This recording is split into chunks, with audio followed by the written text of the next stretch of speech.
This is Neha, welcome back to the channel. Hope you all are doing great.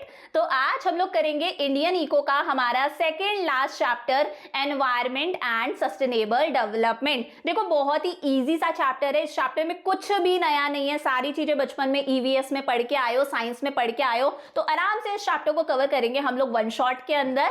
और जितने भी notes है सारे नोट्स आपको टेलीग्राम चैनल पर मिलेंगे, जिसका नाम है NY classes bye Neha Jangid. तो नोट्स आप टेलीग्राम चैनल से कलेक्ट कर सकते हो। अभी तक हम लोगों ने मैक्रो का हमारा पूरा कोर्स कवर कर लिया, इंडियन इको का भी ये सेकेंड लास्ट चैप्टर है, बीएसटी के अंदर हम लोगों ने चैप्टर नंबर 1 to 10 कंप्लीट कर लिए। ये सारे नोट्स आपको टेलीग्राम चैनल पर मिल जाएंगे, तो कलेक्ट कर लेना। शुरू करें हम लोग हमारा चैप्टर। क्या नाम है चैप्टर का? Environment and sustainable development. Sustainable development बहुत इंपॉर्टेंट है। चैप्टर की शुरुआत होती है कि भाई एनवायरमेंट होता क्या है। देखो एनवायरमेंट क्या है सबको पता है। एनवायरमेंट मतलब हमारे सराउंडिंग में जितनी भी चीजें हैं, हमारे आसपास हमारे इर्द गिर्द जितनी भी चीजें हैं, ये एयर है, वाटर है, लैंड है, सॉइल है, इतनी सारी रिवर्स हैं, माउंटेन्स हैं, बहुत सारे मिनरल्स हैं, कोल, पेट्रोलियम, गोल्ड, सिल्वर, ये सारी चीजें क्या है हमारे लिए हमारा एनवायरमेंट है। हमारे सराउंडिंग में जितनी भी चीजें हैं वो सब कुछ हमारे लिए क्या है हमारा एनवायरमेंट है। या फिर ये समझ लो हमारे आसपास में जितने भी रिसोर्सेज अवेलेबल हैं, सनलाइट क्या है रिसोर्स है, विंड एनर्जी रिसोर्स है, कोल, पेट्रोलियम, ये सारी चीजें क्या है रिसोर्सेज हैं। तो हमारे आसपास में जितने भी रिसोर्सेज हैं ये सब कुछ क्या है हमारे लिए हमारा एनवायरमेंट है। तो एनवायरमेंट का मतलब है सम टोटल ऑफ सराउंडिंग्स, हमारे सराउंडिंग में जितनी भी चीजें हैं, and the totality of resources, हमारे इर्द गिर्द जितने भी रिसोर्सेज है जिन्हें हम यूज कर रहे हैं, वो सारी चीजें हमारे लिए क्या है हमारा एनवायरमेंट है। ये सारी चीजें कहीं ना कहीं हमारी एग्जिस्टेंस को अफेक्ट करती हैं, क्योंकि ये सब चीजें हैं, ये एनवायरमेंट है, तो हम लोग हैं। जिंदा रहने के लिए जितनी भी चीजें चाहिए, चाहे वो ऑक्सीजन है, चाहे वो वाटर है, चाहे वो सॉइल है, क्योंकि क्रॉप्स उगानी है, ये सारी चीजें हमें कौन दे रहा है हमारा एनवायरमेंट दे रहा है। और कहीं ना कहीं यही एनवायरमेंट हमारी क्वालिटी ऑफ लाइफ को भी अफेक्ट करता है। अगर एयर प्योर मिलेगी, पानी प्योर मिलेगा, हमारा क्वालिटी ऑफ लाइफ इंप्रूव होगा। अगर यही सारी चीजें पॉल्यूटेड रहेंगी तो हमारा क्वालिटी ऑफ लाइफ खराब होगा। तो समझ में आया एनवायरमेंट होता क्या है। हमारे सराउंडिंग में जितनी भी चीजें हैं, जितने भी रिसोर्सेज है जो हमारी एग्जिस्टेंस को, हमारे क्वालिटी ऑफ लाइफ को अफेक्ट करते हैं, वो सारी चीजें हमारे लिए क्या है हमारा एनवायरमेंट है। अब देखो एनवायरमेंट की एक डेफिनेशन हमारा एनवायरमेंट प्रोटेक्शन एक्ट 1986 भी देता है। ये एक्ट क्या कहता है? एनवायरमेंट में 3 चीजें आती हैं, वाटर आता है, एयर आता है और लैंड आता है। एनवायरमेंट का मतलब है वाटर, एयर और लैंड, और इनके बीच का आपस का रिलेशन। ये सारी चीजों के बीच में एक ना एक रिलेशन है, सारी चीजें एक दूसरे पर डिपेंडेंट है, इंटरडिपेंडेंसी है। और साथ में इसी वाटर, एयर, लैंड का हम लोगों के साथ में क्या रिलेशन है, हम ह्यूमन बीइंग्स के साथ में क्या रिलेशन है। इनफैक्ट इस अर्थ के जो दूसरे क्रिएचर्स हैं, प्लांट्स हैं, एनिमल्स हैं, इतने सारे माइक्रो ऑर्गेनिजम्स हैं, अमीबा है, छोटे छोटे से ऑर्गेनिजम्स हैं, हम सब चीजों के साथ में इस एयर, वाटर और लैंड का क्या रिलेशन है, इस पूरे इंटरडिपेंडेंस को ही हम लोग क्या कहते हैं एनवायरमेंट कहते हैं। तो ये तो क्लियर हो गया एनवायरमेंट क्या होता है। हमारा सराउंडिंग, हमारे इर्द गिर्द जितने भी रिसोर्सेज हैं, सब कुछ हमारे लिए क्या है हमारा एनवायरमेंट है। अब देखो ये जो एनवायरमेंट है इसके 2 कंपोनेंट्स होते हैं। एक होते हैं बायोटेक कंपोनेंट्स, बचपन में पढ़ के आए हो, और एक होते हैं अबायोटेक कंपोनेंट्स। ये हमें सबको पता है। जितनी भी लिविंग थिंग्स होती हैं, जितनी भी लिविंग थिंग्स हैं जो सांस ले सकती हैं, हम ह्यूमन बीइंग्स हो गए, अर्थ के दूसरे क्रिएचर्स हो गए, जैसे प्लांट्स हो गए, एनिमल्स हो गए, छोटे छोटे से माइक्रो ऑर्गेनिजम्स हैं, जितनी भी लिविंग थिंग्स हैं वो सारे के सारे लिविंग क्रिएचर्स किसके अंदर आते हैं? बायोटेक एलिमेंट्स के अंदर आते हैं, बायोटेक कंपोनेंट्स के अंदर आते हैं। जैसे प्लांट्स है, हम ह्यूमन बीइंग्स हैं, एनिमल्स हैं, छोटे छोटे से माइक्रो ऑर्गेनिजम्स हैं, सारी चीजें किसके अंदर आती हैं? बायोटेक एलिमेंट्स के अंदर आती हैं। वहीं अबायोटिक एलिमेंट्स का मतलब है ये भी एनवायरनमेंट के रिसोर्सेज हैं, लेकिन ये लिविंग थिंग्स नहीं है, ये सांस नहीं लेती। ये कैसी चीजें हैं? ये नॉन लिविंग थिंग्स हैं। फॉर एग्जांपल वाटर है, एयर है, माउंटेन्स हैं, हमारा क्लाइमेट है, इतने सारे मिनरल्स हैं, इतने सारे रिसोर्सेज है, कोल, पेट्रोलियम वगैरह, सारी चीजें हमारे एनवायरनमेंट का पार्ट हैं। लेकिन ये चीजें लिविंग थिंग्स नहीं है, ये चीजें सांस नहीं ले सकती। इन्हें हम लोग क्या बोलते हैं? Abiotic components. क्या कहते हैं? Biotech components. यहाँ तक की कहानी समझ में आई। अब देखो इस चैप्टर का एक बहुत इंपॉर्टेंट टॉपिक आता है कि ये जो एनवायरनमेंट है ये हमारे लिए क्यों जरूरी है, एनवायरनमेंट की क्या इंपॉर्टेंस है। क्वेश्चन कुछ भी बन सकता है, एनवायरनमेंट की क्या सिग्निफिकेंस है या फिर इस एनवायरनमेंट के क्या क्या फंक्शंस है। तो 4 फंक्शंस है। Number 1 is environment offers resources for production. देखो प्रोडक्शन करना है, किसी भी चीज का प्रोडक्शन करना है तो कुछ रिसोर्सेज चाहिए ना। प्रोडक्शन करने के लिए कोल चाहिए होता है, मिनरल्स चाहिए होते हैं, बहुत सारे पेट्रोल चाहिए होता है, आयरन चाहिए होता है, गोल्ड सिल्वर चाहिए होता है। ये सारे के सारे रिसोर्सेज कहां से आ रहे हैं? ये सारे रिसोर्सेज हमें कौन देता है? हमारा एनवायरनमेंट देता है। तो एनवायरनमेंट हमें प्रोडक्शन करने के लिए बहुत सारे रिसोर्सेज देता है। अब देखो जब हम रिसोर्सेज की भी बात करते हैं ना तो रिसोर्सेज दो तरह के होते हैं, एक होते हैं रेन्यूएबल रिसोर्सेज, एक होते हैं नॉन रेन्यूएबल रिसोर्सेज। रेन्यूएबल का मतलब है ऐसे रिसोर्सेज जिन्हें हम रिपीटेडली यूज करते जाएं, हम लोग रोज यूज करते जा रहे हैं रिपीटेडली, फिर भी ये रिसोर्सेज कभी एग्जॉस्ट नहीं होंगे, कभी खत्म नहीं होंगे। इस तरह के रिसोर्सेज को हम रेन्यूएबल रिसोर्सेज बोलते हैं। मतलब ये अपने आप ही बनते रहते हैं। जैसे सूरज की रोशनी, रोज सनलाइट लोगे, रोज सूरज के अंदर बैठोगे, कभी भी सनलाइट खत्म होगी क्या? नहीं खत्म होगी। जैसे विंड एनर्जी हो गया, हमारा वाटर हो गया, ये ऐसे रिसोर्सेज है जो कभी खत्म नहीं होंगे, अपने आप बनते जाते हैं, रेन्यूएबल रिसोर्सेज।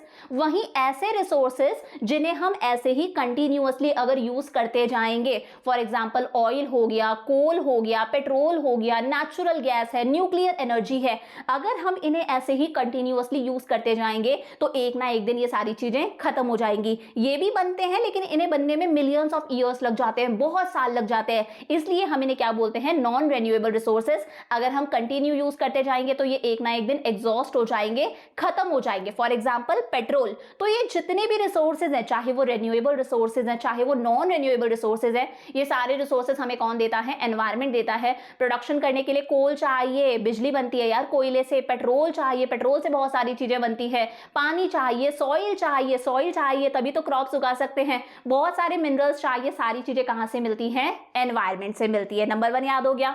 सेकेंड है एनवायरनमेंट सस्टेन्स लाइफ। अगर ये एनवायरनमेंट है तो लाइफ पॉसिबल है, एनवायरनमेंट नहीं है तो लाइफ भी पॉसिबल नहीं है।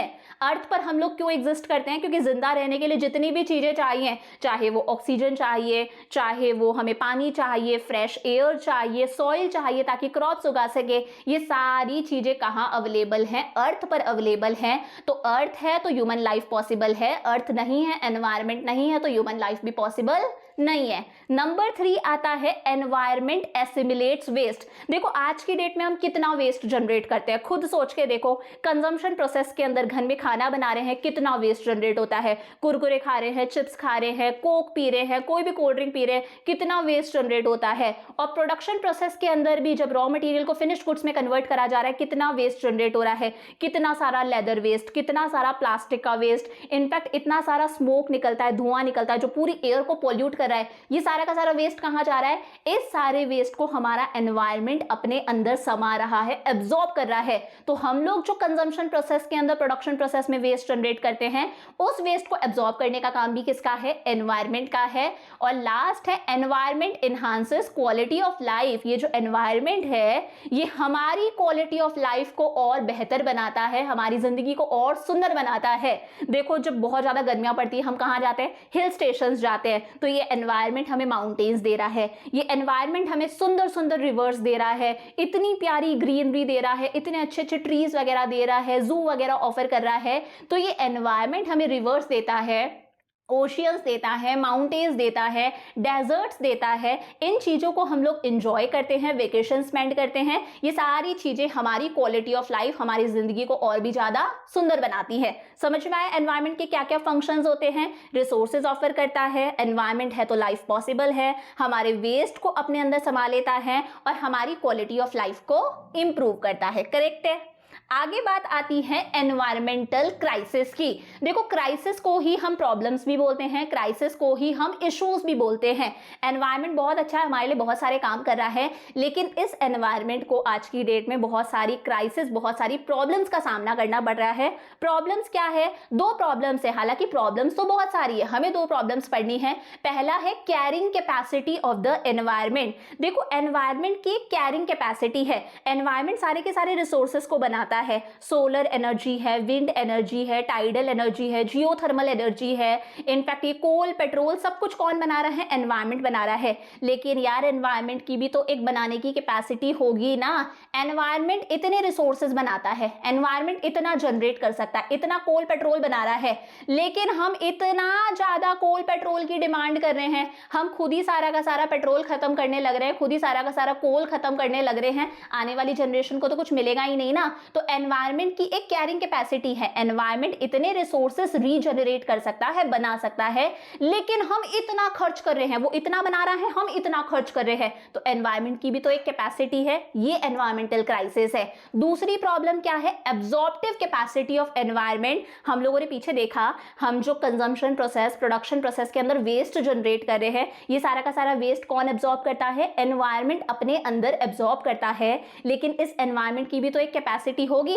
एनवायरमेंट इतने वेस्ट को एब्जॉर्ब कर सकता है, अपने अंदर समा सकता है, लेकिन हम इतना वेस्ट जनरेट कर रहे हैं। समझ पा रहे हो? एनवायरमेंट इतने वेस्ट को अपने अंदर समा सकता है, हम इतना वेस्ट जनरेट कर रहे हैं। इंडस्ट्रीज से इतना सारा प्लास्टिक और लेदर वेस्ट निकलता है, इतना सारा स्मोक एमिट होता है। हम लोग जो व्हीकल्स, मतलब एक बंदा भी घर से निकल रहा है, गाड़ी लेकर निकल रहा है, इतना सारा स्मोक एमिट होता है। तो हम इतना वेस्ट जनरेट कर रहे हैं, इतना एनवायरमेंट अपने अंदर समा नहीं सकता, एब्जॉर्ब नहीं कर सकता। तो ये दो क्या है? एनवायरमेंटल क्राइसिस है। इमेज देखो, इमेज देखने से अच्छे से समझ में आएगा। नंबर 1 क्या है? एनवायरमेंट की एक कैरिंग कैपेसिटी है। एनवायरमेंट इतना पेट्रोल बना सकता है, इतना कोल बना सकता है, इतने मिनरल्स बना सकता है। हम इतना कोल पेट्रोल खत्म करते जा रहे हैं। तो मतलब ये देख लो, हम लोग गाड़ी चला लेंगे, आने वाली जनरेशन को तो साइकिल चलानी पड़ेगी, उनके लिए पेट्रोल बचेगा ही नहीं। ये पहली प्रॉब्लम हो गई। एनवायरमेंट अपने अंदर इतना वेस्ट एब्जॉर्ब कर सकता है, हम इतना वेस्ट जनरेट कर रहे हैं, तो एनवायरमेंट खराब होगा, एनवायरमेंट हमारा डिग्रेड होगा। इसे हम लोग बोलते हैं एनवायरमेंटल क्राइसिस। जब हम एनवायरमेंट की कैरिंग कैपेसिटी को चैलेंज करते हैं, एनवायरमेंट रिसोर्सेज को जनरेट कर रहा है, लेकिन जब हम रिसोर्सेज, वो भी नेचुरल रिसोर्सेज, जो रिसोर्सेज हमें नेचर ने दिए हैं, हम उनका एक्सेसिव एक्सप्लॉइटेशन कर रहे हैं, उन्हें बहुत ज्यादा बर्बाद कर रहे हैं, दिस इज एनवायरमेंटल क्राइसिस। हम लोग इतना वेस्ट जनरेट कर रहे हैं जितना एनवायरमेंट अपने अंदर एब्जॉर्ब ही नहीं कर सकता, दिस इज एनवायरमेंटल क्राइसिस। समझ में आ गया? दो चीजें हैं, हम एनवायरमेंट की कैरिंग कैपेसिटी को चैलेंज कर रहे हैं, हम एनवायरमेंट की वेस्ट को एब्जॉर्ब करने की कैपेसिटी को चैलेंज कर रहे हैं, और इन्हीं एनवायरमेंटल क्राइसिस की वजह से जन्म होता है ग्लोबल वार्मिंग का। इतनी एनवायरमेंटल क्राइसिस हो रही है, आज ग्लोबल वार्मिंग देखने को मिलती है। ग्लोबल वार्मिंग का मतलब है आज हमारे अर्थ का टेम्परेचर डे बाय डे बढ़ता जा रहा है, हमारा ये जो अर्थ है वो डे बाय डे गर्म होता जा रहा है। इसकी वजह से बहुत सारी प्रॉब्लम्स हो रही हैं। इसकी वजह से हमारी जो ग्लेशियर्स हैं, जो पोलर आइस है वो पिघल रही है, जो वाटर लेवल है, सी लेवल है, वो इंक्रीज होता जा रहा है, कभी भी सुनामी वगैरह आ जाती है, बहुत सारी प्रॉब्लम्स है। क्लाइमेटिक चेंज देखने को मिलता है, बिन मौसम बरसात हो जाती है, सर्दियों में भी गर्मी पड़ रही होती है। ओजोन लेयर हमारी डिप्लीट हो रही है। हमारे अर्थ के सराउंडिंग में एक लेयर है, हमारे अर्थ के सराउंडिंग में एक लेयर है जिसे हम ओजोन लेयर बोलते हैं। ये जो लेयर है वो हमें सन की हार्मफुल अल्ट्रा वायलेट रेज से बचाती है। इस लेयर की वजह से जो सन की हमारे पर रेज आ रही है ना, ये वापस रिफ्लेक्ट हो जाती है, वापस चले जाती है। लेकिन हमारी एक्टिविटीज की वजह से, जो हम ट्रीज कट कर रहे हैं, इतना सब कुछ कर रहे हैं, उसकी वजह से इस ओजोन लेयर के अंदर आज एक होल होता जा रहा है, और ये सन की हार्मफुल रेज हम तक पहुंच रही है, जो बहुत सारे आई कैंसर, स्किन कैंसर जैसी प्रॉब्लम्स का एक बहुत बड़ा कारण है। इसी हमारे एनवायरमेंटल क्राइसिस की वजह से आज बहुत सारे जो नेचुरल रिसोर्सेज है वो खत्म होते जा रहे हैं, जैसे कोल खत्म हो रहा है, पेट्रोल खत्म हो रहा है, ये सारी चीजें डिप्लीट होती जा रही है। समझ में आया भाई एनवायरमेंटल क्राइसिस होता क्या है? अब देखो, ये जो एनवायरमेंटल क्राइसिस हो रहे हैं ना, इन एनवायरमेंटल क्राइसिस के पीछे क्या क्या कारण है, इसके क्या क्या कॉजेस हैं। नंबर 1 कारण है पॉपुलेशन एक्सप्लोजन। हमारी पॉपुलेशन डे बाय डे बढ़ती जा रही है। अब ये जो पॉपुलेशन एक्सप्लोजन है ना, ये हमारी कंट्री की हर प्रॉब्लम की जड़ है। पॉवर्टी की जड़ है, अनएम्प्लॉयमेंट की जड़ है, इलिटरेसी की जड़ है। हर चीज के पीछे का रीजन क्या है? हमारी पॉपुलेशन बढ़ती जा रही है। आज हमारी पॉपुलेशन इतनी बढ़ती जा रही है, अब इस पॉपुलेशन को हम रखेंगे कहाँ? इस पॉपुलेशन को रखने के लिए हमें फॉरेस्ट को क्लियर करना पड़ता है, ट्रीज को कट करना पड़ता है, डिफॉरेस्टेशन होते हैं, ट्रीज को कट करके वहां पर रेजिडेंशियल एरियाज एस्टैब्लिश करे जाते हैं, घर बनाए जाते हैं, बिल्डिंग्स बनाई जाती है, वहां पर इंडस्ट्रीज वगैरह बनाई जाती है। तो हम लोग क्या कर रहे हैं, एनवायरमेंटल क्राइसिस को जन्म दे रहे हैं, पेड़ काट रहे हैं, पूरी बायोडाइवर्सिटी खत्म होती जा रही है, एनिमल्स वगैरह खत्म हो रहे हैं। तो पॉपुलेशन बढ़ रही है, इसका प्रेशर किस पर आता है, हमारे लैंड पर प्रेशर आता है। इंक्रीजिंग पॉपुलेशन को हम रखेंगे कहां, इसीलिए जो फॉरेस्ट लैंड है उसे किस में कन्वर्ट करा जाता है, वहां पर रेजिडेंशियल बिल्डिंग्स बनाई जाती हैं, इंडस्ट्रीज वगैरह सेटअप करी जाती है। नंबर 1 रीजन हो गया। सेकेंड रीजन आता है पोवर्टी। हमारी कंट्री में गरीबी बहुत ज्यादा है। स्टिल हमारी कंट्री की मोस्टली पॉपुलेशन ऐसी है जो लोग अपनी लाइफ की बेसिक रिक्वायरमेंट्स तक को फुलफिल नहीं कर पाते। तो जब हम रूरल एरियाज की बात करते हैं ना, गाँव की बात करते हैं, तो गाँव में बहुत सारे लोग ऐसे हैं जो बिलो पोवर्टी लाइन रहते हैं, बीपीएल है। ये लोग क्या करते हैं, ट्रीज कट करते हैं और उन वुड्स को बेचकर पैसा कमाते हैं। क्या समझे, ये ट्रीज कट करते हैं, उन वुड्स को बेचकर पैसा कमाते हैं। अगेन एनवायरमेंटल क्राइसिस होंगी, बहुत ज्यादा डिफॉरेस्टेशन हो रहा है, प्लस ये लोग उन वुड से ही अपना घर का काम करते हैं, चूल्हा जलाते हैं, इनके पास में गैस वगैरह नहीं होती है, उन वुड्स को अपने घर के कामों में यूज में लेते हैं, चूल्हा वगैरह जलाते हैं। तो इन सब की वजह से भी हमारे ट्रीज कट हो रहे, एनवायरमेंटल क्राइसिस को हम जन्म देते हैं। थर्ड है इंक्रीजिंग अर्बनाइजेशन। आज अर्बनाइजेशन अच्छे से हो रहा है, लोग गांवों से, विलेजेस से माइग्रेट होकर कहां आते हैं, अर्बन एरियाज में आते हैं। अब यार अर्बन एरियाज में अगर सब लोग आते जाएंगे तो इतनी सारी पॉपुलेशन कहां रहेगी। अगेन सेम बात होती है, हमारे लैंड के ऊपर प्रेशर इंक्रीज होता है। जो फॉरेस्ट लैंड है वहां पर ट्रीज को कट करा जाता है और वहां पर रेजिडेंशियल बिल्डिंग सेटअप करी जाती हैं, इंडस्ट्रीज वगैरह खोली जाती हैं। तो ये भी एक कारण है एनवायरमेंटल क्राइसिस का। फोर्थ है increasing use of insecticides, pesticides and chemical fertilisers. देखो जब से हमारी कंट्री में ग्रीन रिवॉल्यूशन आया ना, तब से केमिकल फर्टिलाइजर्स का यूज बहुत ज्यादा इंक्रीज हो गया। और जब हम केमिकल फर्टिलाइजर्स यूज करते हैं तो इंसेक्ट से क्रॉप्स को बचाने के लिए हम इंसेक्टिसाइड्स भी यूज करते हैं।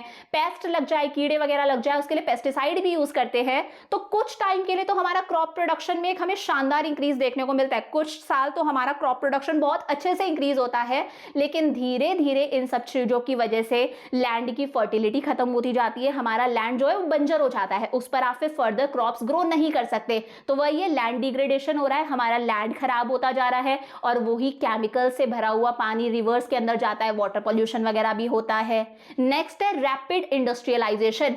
आज हमारी कंट्री में एक अच्छा खासा इंडस्ट्रियलाइजेशन देखने को मिल रहा है। बहुत सारी इंडस्ट्रीज खुल रही है, चाहे वो रूरल एरियाज हो, अर्बन एरियाज हो। इन इंडस्ट्रीज की वजह से एयर पॉल्यूशन होता है, इतना सारा स्मोक निकलता है, एयर पॉल्यूट होती है। इंडस्ट्रियल वेस्ट होता है, चाहे वो लेदर वेस्ट हो, प्लास्टिक का वेस्ट हो, ये वेस्ट ऐसे ही रिवर्स में डंप ऑफ कर दिया जाता है। वाटर पॉल्यूशन हो रहा है, नॉइज पॉल्यूशन होता है उन मशीन्स वगैरह की वजह से। तो हमारा एनवायरनमेंट पॉल्यूट हो रहा है।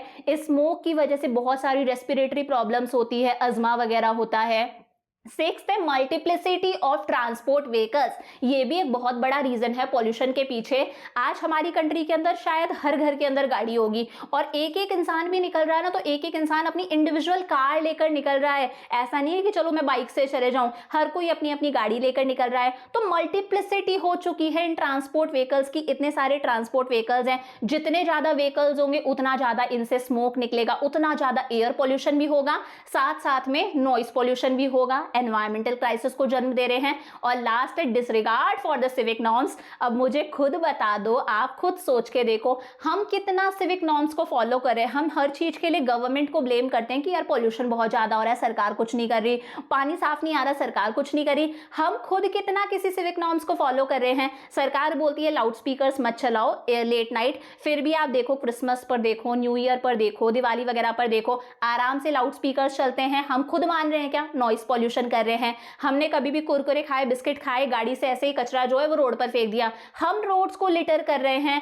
हम जो इतना सारा वेस्ट मटेरियल है उसे वाटर बॉडीज में बहाते हैं, रिवर्स में थ्रो करते हैं। तो हम कौन सा गवर्नमेंट के रूल्स रेगुलेशंस को फॉलो कर रहे हैं, सिविक नॉर्म्स को फॉलो कर रहे हैं। हम खुद जन्म दे रहे हैं एनवायरमेंटल क्राइसिस को। आप नोटिस करो, जब कोविड चल रहा था, सब लोग अंदर बैठे थे, तब हमारी जो ओजोन लेयर है वो ठीक होने लगी थी, हमारा एनवायरमेंट कितना क्लीन होने लगा था। अगर आप लोगों ने किसी ने नोटिस करा हो तो मुझे बताना, जब रात को वॉक करते रहते थे ना, मैंने भी नोटिस करा था, तो सैटेलाइट्स तक दिखती थी हमें, हमारी एयर इतनी क्लीन हो चुकी थी, आसमान साफ दिखता था। तो वही है, हम इंसान इस एनवायरनमेंट के दुश्मन हैं, हम इस एनवायरनमेंट को खराब कर रहे हैं। समझ में आया एनवायरमेंटल क्राइसिस के कौन कौन से कॉजेस है, कौन कौन से रीजंस है? यहां तक क्लियर है? आगे देखो, दो क्वेश्चंस आते हैं। नंबर 1 क्वेश्चन है, environmental crisis have high opportunity cost. ये जो एनवायरमेंटल क्राइसिस हो रही है हमारी वजह से हो रही है, हम कर रहे हैं सारी की सारी चीजें। अब ये क्राइसिस हो रही है, क्राइसिस क्यों हो रही है? हम हमारे ग्रोथ और डेवलपमेंट के पीछे एनवायरमेंटल क्राइसिस कर रहे हैं, लेकिन इसकी एक अपॉर्चुनिटी कॉस्ट भी है। ये जो एनवायरमेंटल क्राइसिस हो रही है, हमारी ग्रोथ हो रही है, इसके पीछे हमें कुछ खोना भी पड़ रहा है। अपॉर्चुनिटी कॉस्ट का मतलब है एक चीज को पाने के लिए हम जो दूसरी चीज सेक्रीफाइस करते हैं ना, उसे हम लोग क्या बोलते हैं? अपॉर्चुनिटी कॉस्ट बोलते हैं। फॉर एग्जांपल, मेरे पास में एक पीस ऑफ लैंड है। अब इस पीस ऑफ लैंड पर मैं या तो राइस ग्रो कर सकती हूँ या फिर मैं वीट ग्रो कर सकती हूँ। मैंने सोचा यार इस पीस ऑफ लैंड पर मैं वीट ग्रो करूंगी, तो वीट ग्रो करने के लिए मैंने क्या सेक्रीफाइस करा? मैंने राइस सेक्रीफाइस करा ना। तो वीट ग्रो करने की अपॉर्चुनिटी कॉस्ट क्या है? राइस सेक्रीफाइस करना। समझ में आया? एक चीज को पाने के लिए जो हम दूसरी चीज सेक्रीफाइस कर रहे हैं ना, उसे हम लोग बोलते हैं अपॉर्चुनिटी कॉस्ट। तो आज हम हमारी ग्रोथ के पीछे एनवायरमेंटल क्राइसिस तो कर रहे हैं, लेकिन इसकी एक अपॉर्चुनिटी कॉस्ट भी है, हमें कुछ ना कुछ खोना पड़ रहा है। हम क्या खो रहे हैं? वही लिखा है, अपॉर्चुनिटी कॉस्ट का मतलब है किसी चीज को एंजॉय करना, किसी चीज को पाने के पीछे हमें किसी ना किसी चीज का सेक्रीफाइस करना पड़ता है, कुछ ना कुछ खोना पड़ता है। आज पढ़ रहे हो, पढ़ाई करने के पीछे आपको अपना एंजॉयमेंट सेक्रीफाइस करना पड़ रहा है, फोन सेक्रीफाइस करना पड़ रहा है, दैट इज पढ़ाई की अपॉर्चुनिटी कॉस्ट। अब ये जो अपॉर्चुनिटी कॉस्ट होती है अवॉइडेबल भी होती है, इसे हम अवॉइड भी कर सकते हैं, ये अनअवॉइडेबल भी होती है। ये जो मैंने आपको एग्जांपल दिया, मेरे पास में एक पीस ऑफ लैंड है, मैं या तो राइस ग्रो कर सकती हूँ या वीट ग्रो कर सकती हूँ। मैंने सोचा मैं वीट ग्रो करूंगी तो मैंने राइस को सेक्रीफाइस करा। ये चीज अनअवॉइडेबल है, इसे हम अवॉइड नहीं कर सकते क्योंकि पीस ऑफ लैंड क्या है? लिमिटेड है। वहीं ये अपॉर्चुनिटी कॉस्ट अवॉइडेबल भी होती है। जैसे हम चाहें तो हम लाउड स्पीकर्स कम चला ले, लाउड स्पीकर ज्यादा ना चलाए। अगर इंडस्ट्रीज वगैरह चाहें तो वो कुछ ऐसी मशीन्स इंस्टॉल करवाएं जिसकी वजह से जो एयर पॉल्यूशन कम से कम हो, वाटर पॉल्यूशन कम से कम हो। हमारे ऊपर है, हम वेस्ट मटेरियल को, इंडस्ट्रीज का जो वेस्ट मटेरियल है उसे रिवर्स वगैरह में ना बहाएं। तो ये चीजें हम अवॉइड कर सकते हैं ना, ये चीजें हमारे हाथ में है, हम इन चीजों को करेक्ट कर सकते हैं। हम पेड़ ना काटें, अगर कहीं से पेड़ कट करना पड़ रहा है तो हम उसकी जगह दूसरा ट्री उगा दे, हम वेस्ट जनरेट ना करें, हम चीजों को बार बार रिसाइकिल करें, रीयूज करें। तो ये सारी चीजें क्या होती हैं? अवॉइडेबल होती हैं। तो आज एनवायरमेंटल क्राइसिस हो रही है हमारी ग्रोथ और डेवलपमेंट के पीछे, लेकिन उसके लिए हम कुछ ना कुछ सेक्रीफाइस कर रहे हैं। उसकी अपॉर्चुनिटी कॉस्ट क्या है? Unsustainable development. आज हमारी कंट्री में अनसस्टेनेबल डेवलपमेंट हो रहा है, हम हमारा डेवलपमेंट कर रहे हैं, लेकिन हम ये भूलते जा रहे हैं हमारे डेवलपमेंट के पीछे कि हम हमारे एनवायरमेंट को नुकसान पहुंचा रहे हैं। अनसस्टेनेबल डेवलपमेंट का मतलब है हम हमारा डेवलपमेंट कर रहे हैं, लेकिन ऐसा डेवलपमेंट कर रहे हैं हम एनवायरमेंट को नुकसान पहुंचा रहे हैं। हम सारे रिसोर्सेज को खुद खत्म करते जाएंगे तो आने वाली जनरेशन को क्या देकर जाएंगे? तो उसकी वजह से आज इतना सारा वाटर पॉल्यूट होता जा रहा है, इतनी सारी नदियां सूखती जा रही हैं। और यही रीजन है, पानी आज एक इकोनॉमिक गुड बन चुका है, पानी भी आज एक वस्तु बन चुका है। पानी को भी बेचा जाता है। बिस्लर की बॉटल तभी मिलती है ना ताकि फ्रेश वाटर मिल सके, तभी लोग घर में आरओ लगवाते हैं, हर चीज का पैसा लग रहा है ना। तो पानी भी आज एक वस्तु बन गया है जिसे बेचा जाता है, फ्रेश वाटर को बेचा जाता है। ये हम सेक्रीफाइस कर रहे हैं। हम इतना ज्यादा आज रिसोर्सेज को एक्सट्रैक्ट करते जा रहे हैं, कोल्स को, मिनरल्स को खत्म करते जा रहे हैं, इतना ज्यादा हम ऑयल यूज करते जा रहे हैं कि आज हमारी गवर्नमेंट को एक अच्छा खासा अमाउंट रिसर्च और डेवलपमेंट पर स्पेंड करना पड़ता है। सरकार रिसर्च करती है और नए रिसोर्सेज को ढूंढ रही है, गवर्नमेंट नए रिसोर्सेज को एक्सप्लोर करने पर पैसा खर्च कर रही है। ये अपॉर्चुनिटी कॉस्ट है। आज हमारा एनवायरमेंट इतना डिग्रेड होता जा रहा है, चाहे वो एयर ले लो, वो पॉल्यूटेड है, वाटर पॉल्यूटेड है, लैंड हमारा खराब होता जा रहा है, नॉइज पॉल्यूशन है, कहीं ना कहीं हमारा हेल्दी लाइफस्टाइल हमें सेक्रीफाइस करना पड़ रहा है या नहीं। इतनी सारी वाटर बॉर्न डिजीजेस हैं, डायरिया है, कॉलेरा है, अगर गंदा पानी पी लिया तो, एयर से होने वाली इतनी सारी प्रॉब्लम्स है, रेस्पिरेटरी प्रॉब्लम्स है, अस्थमा वगैरह है। हमारा क्वालिटी ऑफ लाइफ खराब होता जा रहा है। और इतना जा रहा जो एनवायरमेंट में ग्रीन हाउस गैसेस रिलीज हो रही है ना, हम लोग जो इतना सारा कार्बन डाइऑक्साइड एनवायरमेंट में रिलीज कर रहे हैं, हमारी ओजोन जो लेयर है वो डिप्लीट होती जा रही है, इतना ज्यादा ग्लोबल वार्मिंग हो रही है, क्लाइमेट हमारा बदलता जा रहा है। हर साल सरकार को हमारे अर्थ के मेंटेनेंस मेंटेनेंस पर अच्छा खासा अमाउंट स्पेंड करना पड़ रहा है, ये क्या है? अपॉर्चुनिटी कॉस्ट है। इंपॉर्टेंट क्वेश्चन है, एग्जाम में पूछा जा सकता है, तो एज इट इज याद कर लेना। एक क्वेश्चन और, how environmental degradation causes demand supply reversal of resources over a period of time. आज हमारा एनवायरमेंट डिग्रेड होता जा रहा है, मतलब खराब होता जा रहा है, इसकी वजह से डिमांड सप्लाई रिवर्सल हमें देखने को मिलता है। इसका मतलब क्या है? डिमांड सप्लाई रिवर्सल का मतलब है, देखो 1 सेकेंड, देखो पहले के टाइम पर क्या होता था, इंडस्ट्रियलाइजेशन से पहले की बात कर रही हूं, जो रिसोर्सेज की सप्लाई थी वो रिसोर्सेज की डिमांड से ज्यादा थी। देखो यहां पर ऊपर कौन सा है? सप्लाई ऊपर है, डिमांड नीचे है। रिसोर्सेज की सप्लाई रिसोर्सेज की डिमांड से ज्यादा थी, रिसोर्सेज की डिमांड कम होती थी, रिसोर्सेज की सप्लाई ज्यादा थी। कौन से रिसोर्सेज? कोल, पेट्रोल, ये सारे के सारे रिसोर्सेज। लेकिन जैसे जैसे इंडस्ट्रियलाइजेशन आता गया, इतना ज्यादा प्रोडक्शन प्रोसेस इंक्रीज हो रहा है, कंजम्पशन प्रोसेस इंक्रीज हो रहा है कि आज हमारे पास में रिसोर्सेज की सप्लाई कम हो चुकी है और रिसोर्सेज की डिमांड बढ़ गई है। समझ पा रहे हो? रिसोर्सेज की सप्लाई कम हो चुकी है, रिसोर्सेज की हमारे पास में कमी है, वहीं रिसोर्सेज की डिमांड डे बाय डे बढ़ती जा रही है। तो इसी को बोलते हैं हम डिमांड सप्लाई रिवर्सल। रिवर्सल हो गया ना, पहले सप्लाई ज्यादा थी, अब सप्लाई कम है, पहले डिमांड कम थी, अब डिमांड ज्यादा है। तो इंडस्ट्रियलाइजेशन से पहले नेचुरल रिसोर्सेज की सप्लाई ज्यादा थी, डिमांड कम थी। इंसान जो था वो अपने आप को एनवायरमेंट का एक कंपोनेंट, एक हिस्सा समझता था। आज की डेट में ऐसा नहीं है, हम लोग एनवायरनमेंट को एक्सप्लॉइट नहीं करते थे, हम हमारे नेचुरल रिसोर्सेज को खर्च नहीं करते थे, बेफालतू हम उन्हें एक्सप्लॉइट नहीं करते थे, बर्बाद नहीं करते थे। लेकिन इंडस्ट्रियलाइजेशन होता जा रहा है, डे बाय डे इंडस्ट्रीज खुलती जा रही हैं और आज हम एनवायरनमेंट का अपने आप को मालिक समझते हैं। हम एनवायरनमेंट का अपने आप को हिस्सा नहीं समझते, हम मालिक समझते हैं। हमारी ह्यूमन वांट्स बढ़ती जा रही हैं, तो आज हम नेचुरल रिसोर्सेज की डिमांड ज्यादा करने लगे, नेचुरल रिसोर्सेज की सप्लाई कम है। पहले इन रिसोर्सेज की सप्लाई ज्यादा थी, अबेंडेंस थी, यानी कि सप्लाई बहुत ज्यादा थी। आज इन रिसोर्सेज की पॉसिटी होती जा रही है। पॉसिटी का मतलब है आज रिसोर्सेज की सप्लाई कम होती जा रही है, रिसोर्सेज की कमी है, चाहे वो कोल है, पेट्रोल है, फ्रेश वाटर है, हर किसी चीज की कमी है। पहले हमारी डिमांड कैसे थी? मैनेजेबल थी, इतनी थी कि भाई काम चल जाता है। आज हमारी डिमांड डे बाय डे बढ़ती जा रही है, आउट ऑफ लिमिट है, अनमैनेजेबल होती जा रही है। तो इस तरह से हमारा डिमांड सप्लाई रिवर्सल हमें देखने को मिलता है एनवायरमेंट डिग्रेडेशन की वजह से। क्लियर हो गए दोनों क्वेश्चंस? आगे यहां तक बातें समझ में? क्या क्या पढ़ा देखो अभी तक हम लोगों ने कि एनवायरनमेंट होता क्या है, एनवायरनमेंट की क्या सिग्निफिकेंस है, एनवायरमेंटल क्राइसिस कौन कौन सी हैं, एनवायरमेंटल क्राइसिस के पीछे क्या क्या रीजंस हैं, और 2 क्वेश्चंस हम लोगों ने देख लिए। अब एक इंपॉर्टेंट टॉपिक हम लोग डिस्कस करते हैं, ग्लोबल वार्मिंग। देखो ग्लोबल वार्मिंग क्या होता है, आप लोगों ने बचपन में भी पढ़ा होगा। ग्लोबल वार्मिंग, पहली बात तो ये इंडिया का ही मुद्दा नहीं है, ये पूरे ग्लोब का मुद्दा है, ये पूरे वर्ल्ड का मुद्दा है। आज हमारे अर्थ का टेम्परेचर डे बाय डे बढ़ता जा रहा है। इमेज देखो, आज हमारे अर्थ का टेम्परेचर डे बाय डे बढ़ता जा रहा है, हमारा अर्थ गर्म होता जा रहा है, हमारी वजह से हो रहा है, हम कर रहे हैं सारे के सारे काम। तो ऑब्वियस ही बात है, हमारा अर्थ अगर गर्म होता जाएगा तो हमारी जो पोलर आइस है, जो ग्लेशियर्स वगैरह है, वो पिघलती जा रही है, सी लेवल इंक्रीज होता जा रहा है, पानी बढ़ता जा रहा है, कभी भी सुनामी आने के चांसेस होते हैं। आपने सुना होगा कभी भी किसी फॉरेस्ट में आग लग जाती है, आग क्यों लग रही है? क्योंकि टेम्परेचर बढ़ता जा रहा है हमारे अर्थ का, इसे हम ग्लोबल वार्मिंग बोलते हैं। ये सब कुछ हमारी एक्टिविटीज की वजह से हो रहा है। हम जो इतना सारा डिफॉरेस्टेशन कर रहे हैं, मतलब ट्रीज वगैरह को कट कर रहे हैं, ट्रीज क्या करते हैं? कार्बन डाइऑक्साइड को एब्जॉर्ब करते हैं। हम ट्रीज को कट कर देंगे तो एनवायरनमेंट में कार्बन डाइऑक्साइड इंक्रीज होगी, इतनी सारी हार्मफुल गैसेज एनवायरनमेंट में रिलीज हो रही है। जो हम कोल बर्न करते हैं, पेट्रोल बर्न करते हैं,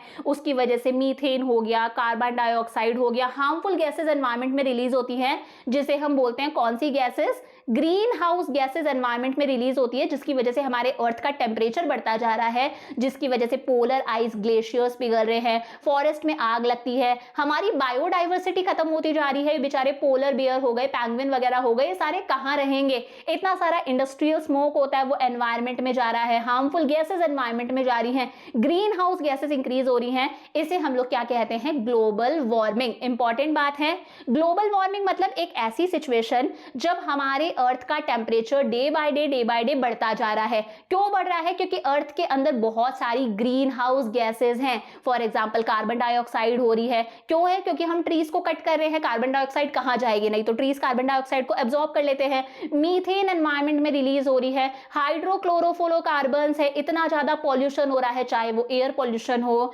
लैंड पॉल्यूशन हो, वाटर पॉल्यूशन हो, डिफॉरेस्टेशन है, हम बहुत ज्यादा ट्रीज कट कर रहे हैं। इसकी वजह से हमारे अर्थ का टेम्परेचर बढ़ता जा रहा है। इसे हम लोग बोलते हैं ग्लोबल वार्मिंग। सिर्फ हमारी कंट्री का मुद्दा नहीं है, ये पूरे वर्ल्ड का मुद्दा है। हर कंट्री इस प्रॉब्लम को फेस कर रही है।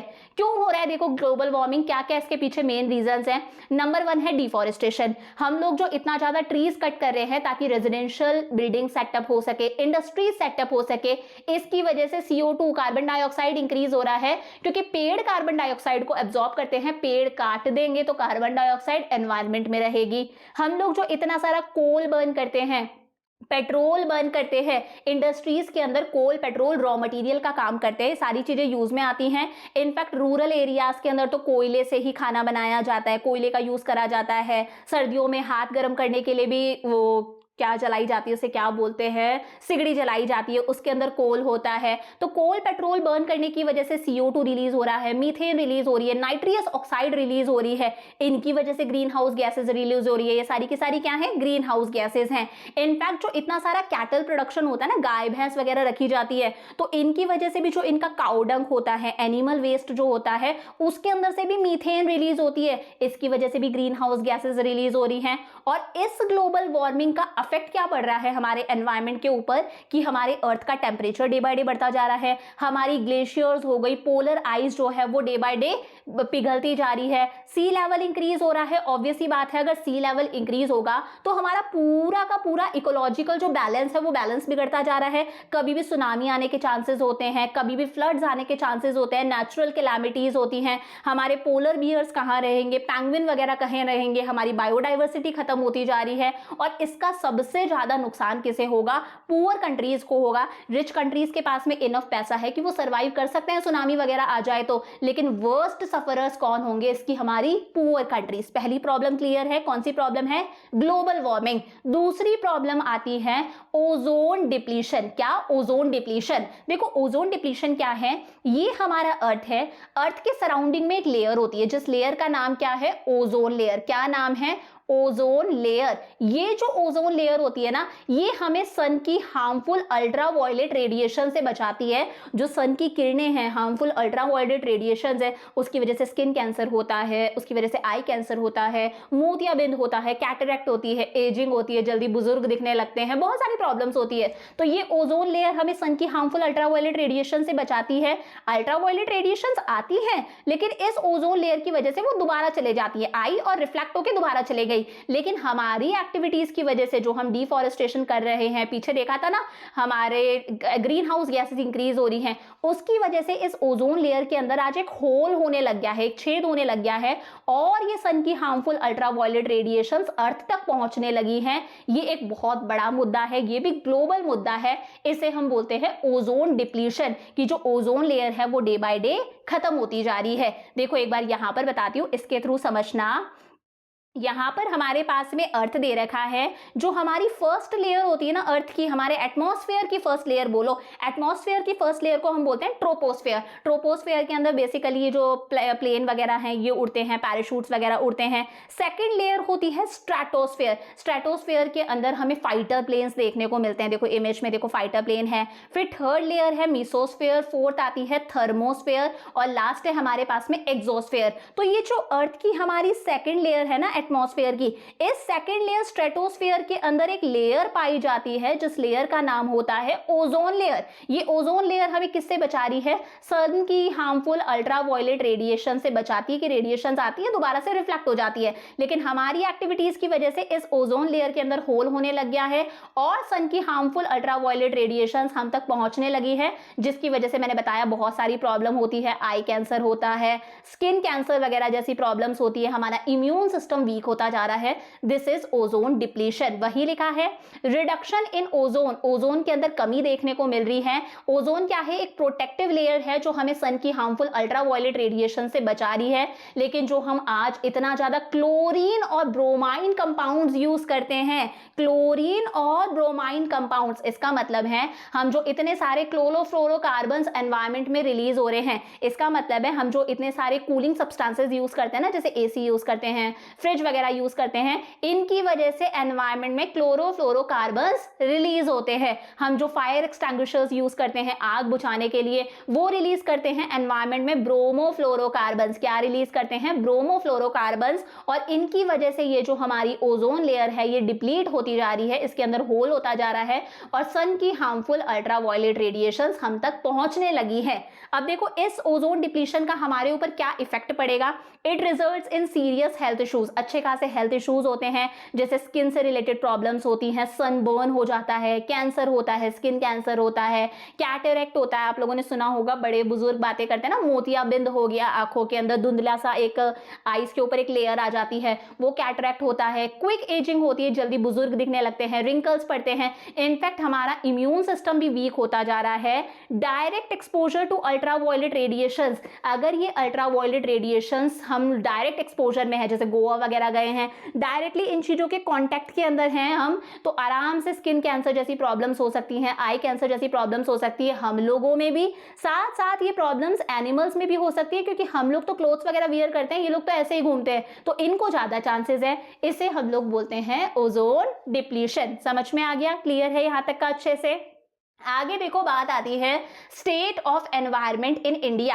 अब हम हमारी कंट्री के एनवायरनमेंट के बारे में पढ़ेंगे, इंडिया का एनवायरनमेंट कैसा है। देखो पहली बात तो हम लोग बहुत लकी हैं, क्योंकि हमारी कंट्री के अंदर बहुत बहुत सारे नेचुरल रिसोर्सेज है, हर तरह के नेचुरल रिसोर्सेज है हमारी कंट्री के अंदर। हमारे पास में इतना सारा फर्टाइल लैंड है, इतना सारा उपजाऊ लैंड है जिस पर हम अलग अलग तरह की क्रॉप्स ग्रो कर सकते हैं। तो इतना सारा फर्टाइल लैंड है जिस पर हम आराम से बढ़िया तरीके से कल्टीवेशन कर सकते हैं, क्रॉप्स ग्रो कर सकते हैं। हमारे यहाँ की जो ब्लैक सॉइल है वो इतनी अच्छी है कि उस पर हम बहुत ही अच्छे क्वालिटी का कॉटन ग्रो कर सकते हैं, कॉटन ग्रो भी करते हैं, सेल्फ कंजम्पशन भी करते हैं, इनफैक्ट दूसरी कंट्रीज को एक्सपोर्ट भी करते हैं। हमारे पास में अच्छा खासा गोल्ड है, लेड है, बॉक्साइट है, कॉपर है, जिंक है, मैग्नीज है, डायमंड्स है, तो हमारे पास में किसी चीज की कोई कमी नहीं है। ठीक है, सबसे पहली बात, हम रिसोर्सेज में बहुत ही ज्यादा रिच है, हमारे पास में अबेंडेंट नेचुरल रिसोर्सेज है। लेकिन दिक्कत कहां पर आती है, हमारी कंट्री के अंदर दुनिया की जितनी भी पॉपुलेशन है, 18% पॉपुलेशन इंडिया में रह रही है। क्या समझे? दुनिया की जितनी भी पॉपुलेशन है, ये दुनिया की जितनी भी पॉपुलेशन है उसमें से 18% पॉपुलेशन कहां रह रही है? इंडिया के अंदर रह रही है।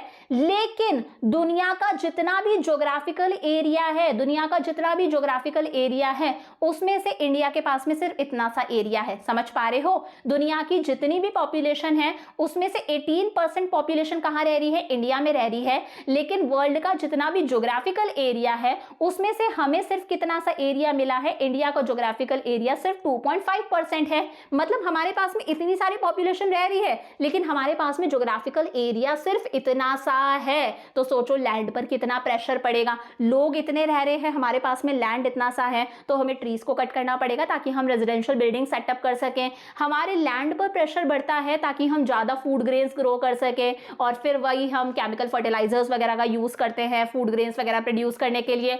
और हमारी कंट्री के अंदर 21.9% जो पॉपुलेशन है वो कैसी है? बिलो पॉवर्टी लाइन रह रही है। ये लोग बहुत ज्यादा पुअर है, ये लोग अपनी लाइफ की बेसिक रिक्वायरमेंट्स को भी पूरा नहीं कर पा रहे। तो ऑब्वियस ही बात है, एनवायरमेंटल डिग्रेडेशन होगा या नहीं होगा? हमारा एनवायरमेंट डिग्रेड होगा, हमारा एनवायरमेंट 100% डैमेज होगा, खराब होगा। रीजन क्या है? 18% पॉपुलेशन को हम रख रहे हैं, एरिया हमें सिर्फ कितना सा मिला है? 2.5%, उसमें भी 21.9% लोग कैसे हैं? बीपीएल है, बिलो पॉवर्टी लाइन है। तो एनवायरमेंटल डिग्रेडेशन एक प्रिंसिपल यहां पर हमें दिखने को मिलता है कि होगा ही होगा।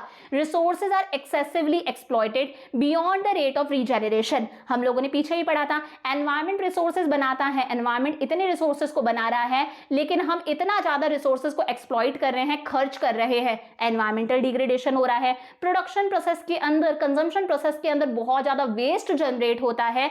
एनवायरमेंट की वेस्ट को एब्जॉर्ब करने की कैपेसिटी है लेकिन लेकिन हम इतना ज्यादा वेस्ट जनरेट कर देते हैं, इतना सारा वेस्ट एनवायरमेंट अपने अंदर एब्जॉर्ब नहीं कर सकता। इतनी सारे व्हीकल्स हैं, इतनी सारी इंडस्ट्रीज हैं, हमारे घर के कामों की वजह से बहुत ज्यादा एयर पॉल्यूशन हो रहा है, ग्रीन हाउस गैसेज एनवायरमेंट में रिलीज हो रही हैं, वाटर बॉडीज खराब हो रही हैं, पानी पोल्यूट हो रहा है, नॉइज पोल्यूशन हो रहा है। सारी चीजें क्या है, एनवायरमेंटल डिग्रेडेशन है, हमारा एनवायरमेंट खराब होता जा रहा है। अब देखो ये जो एनवायरमेंट है ये क्यों खराब हो रहा है, मेन रीजंस क्या है। अगर हम रूरल एरियाज की बात करें, अगर हम गांव की बात करें, तो गांव में पॉवर्टी बहुत ज्यादा है, यानी कि गरीबी बहुत ज्यादा है। इस पॉवर्टी की वजह से एनवायरमेंटल डिग्रेडेशन होता है। कैसे? क्योंकि लोग ट्रीज को कट करते हैं, ट्रीज को कट करके इनकी वुड्स बेचकर लोग पैसा कमाते हैं। तो गरीबी लोगों को कंपेल कर रही है, गरीबी लोगों को प्रेशराइज कर रही है कि वो ट्रीज कट करें और उन लकड़ियों को बेचकर पैसा कमाएं। इनफैक्ट वो इन ट्रीज को अपने घर के कामों के लिए भी यूज में लेते हैं, लकड़ियां जला के वो हाथ तापते हैं, चूल्हा जलाते हैं, खाना बनाते हैं इसकी वजह से। तो गांवों के अंदर पॉवर्टी लोगों को प्रेशराइज कर रही है कि वो क्या करे, डिफॉरेस्टेशन करे, उन वुड्स को बेचकर पैसा कमाए। और अर्बन एरियाज के अंदर, शहरों के अंदर मेन रीजन क्या है कि इंडस्ट्रियलाइजेशन बहुत ज्यादा है, प्रोडक्शन एक्टिविटी बढ़ती जा रही है। जैसे जैसे प्रोडक्शन एक्टिविटी बढ़ती जाएगी, हम ज्यादा कोल की डिमांड करेंगे, प्रोडक्शन करना है तो कोल भी चाहिए, हमें पेट्रोल भी चाहिए, हमें वुड्स भी चाहिए, हमें पानी भी चाहिए, हर तरह के रिसोर्सेज चाहिए। तो प्रोडक्शन एक्टिविटी बढ़ती जा रही है, हम रिसोर्सेज को ओवर यूज कर रहे हैं, सारे रिसोर्सेज हम खत्म करते जा रहे हैं। इतना सारा इंडस्ट्रियल स्मोक होता है, वो सारा का सारा एयर में जाता है, एयर पॉल्यूट होती है। इंडस्ट्रीज का जो इतना सारा वेस्ट है, प्लास्टिक वेस्ट है, लेदर वेस्ट है, सारा का सारा पानी वाटर बॉडीज में डंप ऑफ करा जाता है, हमारा वाटर पॉल्यूट होता है। अर्बन एरियाज के अंदर इतने सारे व्हीकल्स है जिसकी वजह से नॉइज पॉल्यूशन होता है, और जब नॉइज पॉल्यूशन बढ़ता जाता है ना, तो बहुत ज्यादा टेंशन भी फील होती है, सर दर्द वगैरह भी फील होता है, एयर पॉल्यूशन होता जा रहा है, ग्लोबल वार्मिंग, हमारे अर्थ का टेम्परेचर बढ़ता जा रहा है। समझ में आया? गांव के अंदर मेन रीजन क्या है, पॉवर्टी है। पॉवर्टी लोगों को कंपेल करती है कि वो ट्रीज कट करके वुड्स को बेचकर पैसा कमाए। अर्बन एरियाज के अंदर rapid industrialisation, increasing production activity की वजह से air pollution, water pollution, noise pollution देखने को मिलता है। तो वही लिखा है यहाँ पर, जब प्रोडक्शन एक्टिविटी बढ़ती जाती है तो हम रिसोर्सेज का ओवर यूज करने लगते हैं। Natural resources are excessively exploited, natural resources को हम बहुत ज्यादा एक्सप्लॉइट करते हैं, इतने तो वो बन भी नहीं रहे जिससे ज्यादा हम उन्हें खर्च कर रहे हैं। और गांवों के अंदर पॉवर्टी की वजह से हम हमारे रिसोर्सेज का क्या करते हैं, मिसयूज करते हैं, हम ट्रीज कट करके उनकी वुड्स बेचकर पैसा कमाते हैं। तो इसकी वजह से भी हमारा एनवायरमेंट क्या हो रहा है, डिग्रेड हो रहा है। समझ में आ गया अच्छे से? अब देखो, जब हम एनवायरमेंटल डिग्रेडेशन की बात करते हैं कि हमारा एनवायरमेंट खराब हो रहा है, तो हमारे सामने 5 प्रिंसिपल कंसर्न्स आते हैं, हमारे सामने 5 इश्यूज आते हैं, 5 प्रॉब्लम्स आती है। Number 1 is degradation of land. हमारा लैंड डे बाय डे खत्म होता जा रहा है, यानी कि जो लैंड की फर्टिलिटी है वो फर्टिलिटी खत्म होती जा रही है। धीरे धीरे हमारा लैंड जो है वो फर्टाइल नहीं रहेगा, उपजाऊ नहीं रहेगा कि हम फर्दर उस पर क्रॉप्स ग्रो कर सके, उसकी फर्टिलिटी खत्म होती जा रही है। एयर पॉल्यूशन होता जा रहा है, एयर के अंदर हार्मफुल गैसेस हैं। वाटर पॉल्यूशन होता जा रहा है, हमारे पास में फ्रेश वाटर नहीं है। फ्रेश वाटर तो क्या बन चुका है, एक इकोनॉमिक गुड, एक वस्तु बन चुका है। लोग आरओ लगवाते हैं, बिस्लरी की बोतल खरीदते हैं, तो एक चीज बन चुका है। लॉस ऑफ बायोडाइवर्सिटी, इंडिया के अंदर बहुत ही ज्यादा फ्लोरा फौना पाया जाता है, यानी कि हमारे एनिमल्स खत्म होते जा रहे हैं। जैसे बहुत सारे टाइगर वगैरह है, बहुत सारे लायन वगैरह है जो डे बाय डे खत्म होते जा रहे हैं, क्योंकि कभी भी फॉरेस्ट में आग लग जाती है, हम लोग फॉरेस्ट वगैरह को कट कर रहे हैं, तो हमारे चाहे फ्लावर्स हो गए, चाहे ट्रीज वगैरह हो गए, चाहे हमारे एनिमल्स हो गए, पूरी बायोडाइवर्सिटी धीरे धीरे खत्म होती जा रही है। और लास्ट है सॉलिड वेस्ट मैनेजमेंट। वेस्ट का कोई प्रॉपर मैनेजमेंट नहीं है, हम इतना सारा वेस्ट जनरेट कर रहे हैं जितना हमारा एनवायरमेंट एब्सॉर्ब भी नहीं कर पा रहा। तो नंबर 1 क्या है, डिग्रेडेशन ऑफ लैंड, यानी कि आज हमारा लैंड खराब होता जा रहा है, हमारे लैंड की प्रोडक्टिविटी यानी कि हमारे लैंड की फर्टिलिटी खत्म होती जा रही है, हमारा लैंड बंजर होता जा रहा है। इस इमेज को देखो, लैंड डेजर्टेड होता जा रहा है, बंजर होता जा रहा है। ऐसे लैंड पर हम प्रोडक्शन नहीं कर सकते, क्रॉप्स ग्रो नहीं कर सकते। क्यों हो रहा है, सॉइल इरोशन की वजह से। जब हमारे सॉइल की टॉप मोस्ट लेयर हटती जाती है ना, जब हमारे सॉइल की टॉप मोस्ट लेयर उड़ती जाती है, हटती जाती है, उसे हम सॉइल इरोशन बोलते हैं। और ये जो लेयर होती है ना, ये सबसे ज्यादा फर्टाइल होती है। सॉइल इरोशन होगा, टॉप मोस्ट लेयर गायब होती जाएगी, लैंड खराब होगा। जो हम इतना ज्यादा केमिकल फर्टिलाइजर्स यूज करते हैं उसकी वजह से से शुरुआती में तो प्रोडक्शन अच्छा खासा इंक्रीज होता है, लेकिन धीरे धीरे लैंड की फर्टिलिटी खत्म होती जाती है। वाटर लॉगिंग, जो इतना सारा पानी पड़ा रहता है लैंड की वजह से, इसकी वजह से भी हमारे सॉइल की फर्टिलिटी खत्म होती जाती है। This is degradation of land, कि हमारा लैंड खराब हो रहा है। रीजन क्या है? Excessive grazing. बहुत बार गाय भैंस वगैरह फार्म्स के अंदर एंटर होती हैं, सारी ग्रास को खा जाती हैं, सारी ग्रास को वो चारे की तरह यूज में लेती हैं। तो इतना ज्यादा जो एक्सेसिव ग्रेजिंग होती है, सारी की सारी ग्रास खत्म हो जाएगी, घास खत्म हो जाएगी। ये जो ग्रास होती है ये सॉइल को होल्ड करके रखती है। जब ये घास ही खत्म होती जाएगी तो हमारी जो सॉइल की टॉप मोस्ट लेयर है वो भी उड़ जाएगी, हमारी सॉइल की फर्टिलिटी खत्म होगी। सॉइल इरोजन मैंने बता ही दिया। जब हमारे सॉइल की टॉप मोस्ट लेयर उड़ती जाती है तो उसकी वजह से जो ट्रीज है वो भी कहीं ना कहीं टूटने लगते हैं। ये जो सॉइल होती है वो ट्रीज को बांध के रखती है। सॉइल अगर हट जाएगी तो ट्रीज भी अपने आप गिरने लग जाएंगे, ट्री फैलिंग होगा। शिफ्टिंग कल्टीवेशन होता है हमारी कंट्री के अंदर। कुछ लोग हैं, एक पीस ऑफ लैंड पर फार्मिंग करी उन्होंने कंटिन्यूअसली, जब लगा यार इस लैंड की फर्टिलिटी खत्म हो जा चुकी है, ये लैंड जो है वो फर्टाइल नहीं है, तो उस लैंड को छोड़ के वो दूसरे लैंड पर चले जाते हैं। इसे बोलते हैं शिफ्टिंग कल्टीवेशन। बार बार वो अलग अलग प्लॉट ऑफ लैंड को खराब करते जा रहे हैं। फार्मिंग करी, लैंड फर्टाइल नहीं है, छोड़ के वो दूसरे लैंड पर चले गए। वो भी लैंड फर्टाइल नहीं है, फार्मिंग करने के बाद में तीसरे लैंड पर चले गए। तो when a plot of land losses fertility, जब एक लैंड की फर्टिलिटी खत्म होती जाती है तो उसे त्याग दिया जाता है, उसे छोड़ दिया जाता है, और जो फार्मर्स है, जो कल्टीवेटर्स है, वो दूसरे प्लॉट ऑफ लैंड पर शिफ्ट हो जाते हैं। This is shifting cultivation. कई बार फॉरेस्ट वगैरह में आग लगती है, ट्रीज खत्म होते जाते हैं, डिफॉरेस्टेशन होता है। हम लोग हमारी सॉइल को कंजर्व करने के लिए, सॉइल की फर्टिलिटी को बरकरार रखने के लिए आगे से कोई स्टेप्स नहीं ले रहे। बहुत बार फॉरेस्ट लैंड्स को क्लियर करा जाता है ताकि वहां पर रेजिडेंशियल बिल्डिंग सेटअप करी जा सके, ट्रीज वगैरह कट करे जाते हैं।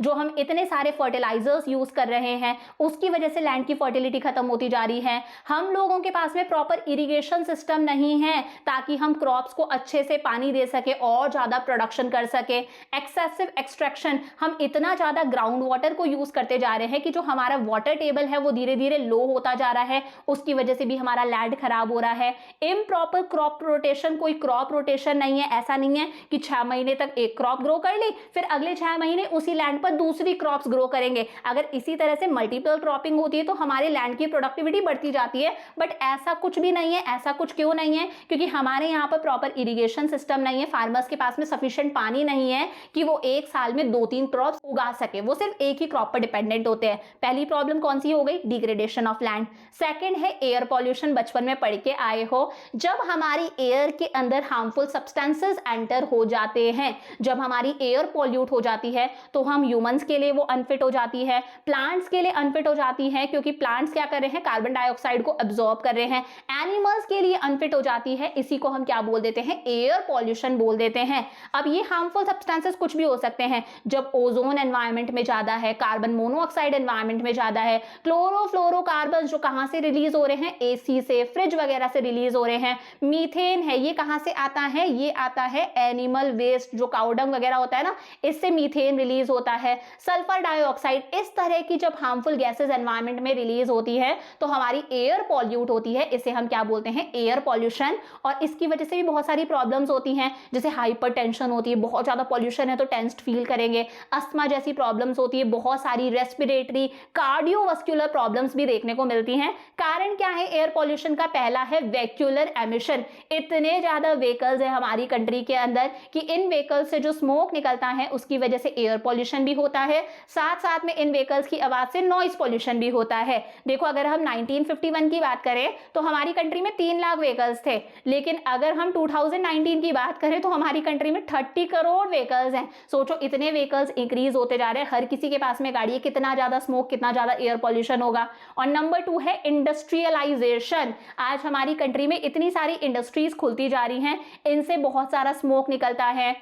इन इंडस्ट्रीज के अंदर कोल बर्न करा जाता है, पेट्रोल जलाया जाता है। स्पेशली मैं कोल इंडस्ट्रीज की बात कर रही हूँ, जहां से बहुत सारी पॉइजनियस गैसेस रिलीज होती हैं। प्लास्टिक वेस्ट रिलीज होता है। लेदर इंडस्ट्रीज की मैं बात कर रही हूँ, प्लास्टिक की इंडस्ट्रीज, लेदर इंडस्ट्रीज, इनसे अच्छा खासा एनवायरमेंट के अंदर स्मोक रिलीज होता है और इस स्मोक की वजह से एयर पॉल्यूशन होता है। इनफैक्ट जो हमारा CPCB है, ये फुल फॉर्म याद रखना, सेंट्रल पॉल्यूशन कंट्रोल बोर्ड। क्या है? Central pollution control board. उसने बताया है, ये 17 इंडस्ट्रीज उसने आइडेंटिफाई करी कि 17 इंडस्ट्रीज ऐसी हैं जिनकी वजह से हमारी कंट्री में बहुत ज्यादा एयर पॉल्यूशन हो रहा है। तो यहाँ नाम याद रखना, CPCB central pollution control board ने 17 इंडस्ट्रीज को कैटेगराइज करा है कि ये 17 इंडस्ट्रीज ऐसी हैं जिनकी वजह से हमारी कंट्री में बहुत ज्यादा एयर पॉल्यूशन बढ़ता जा रहा है। सेकंड प्रॉब्लम समझ में आ गई।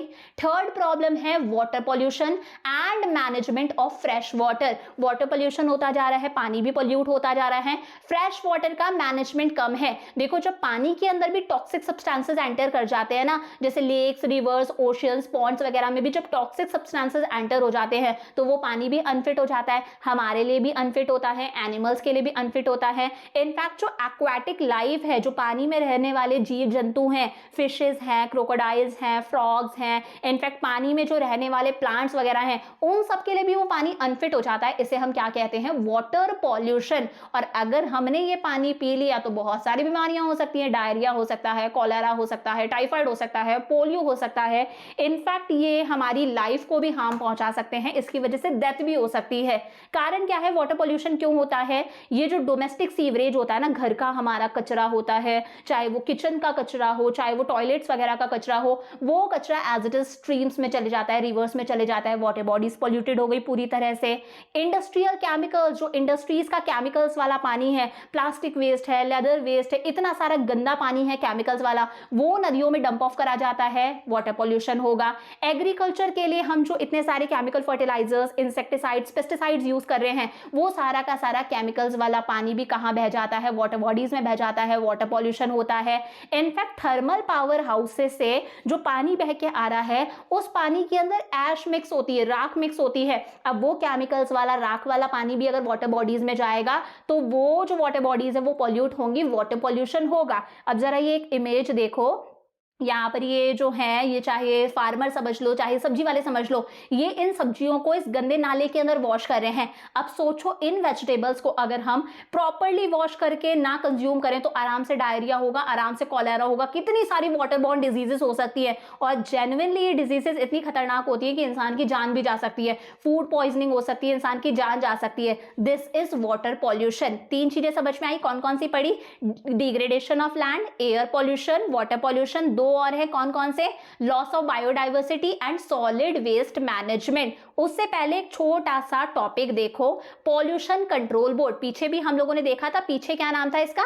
Central pollution control board. क्या नाम था? Central pollution control board. Pollution को कंट्रोल करने के लिए 1974 के अंदर, डेट याद रखना, पॉल्यूशन को कंट्रोल करने के लिए 1974 के अंदर हमारी गवर्नमेंट ने, हमारी सरकार ने एक बोर्ड सेटअप करा जिसका नाम है सेंट्रल पॉल्यूशन कंट्रोल बोर्ड। क्या है? Central pollution control board. Pollution को कंट्रोल करने के लिए मेनली ये क्यों सेटअप करा? 2 मुद्दों को एड्रेस करने के लिए। पहला मुद्दा है एयर पॉल्यूशन, दूसरा मुद्दा है वाटर पॉल्यूशन।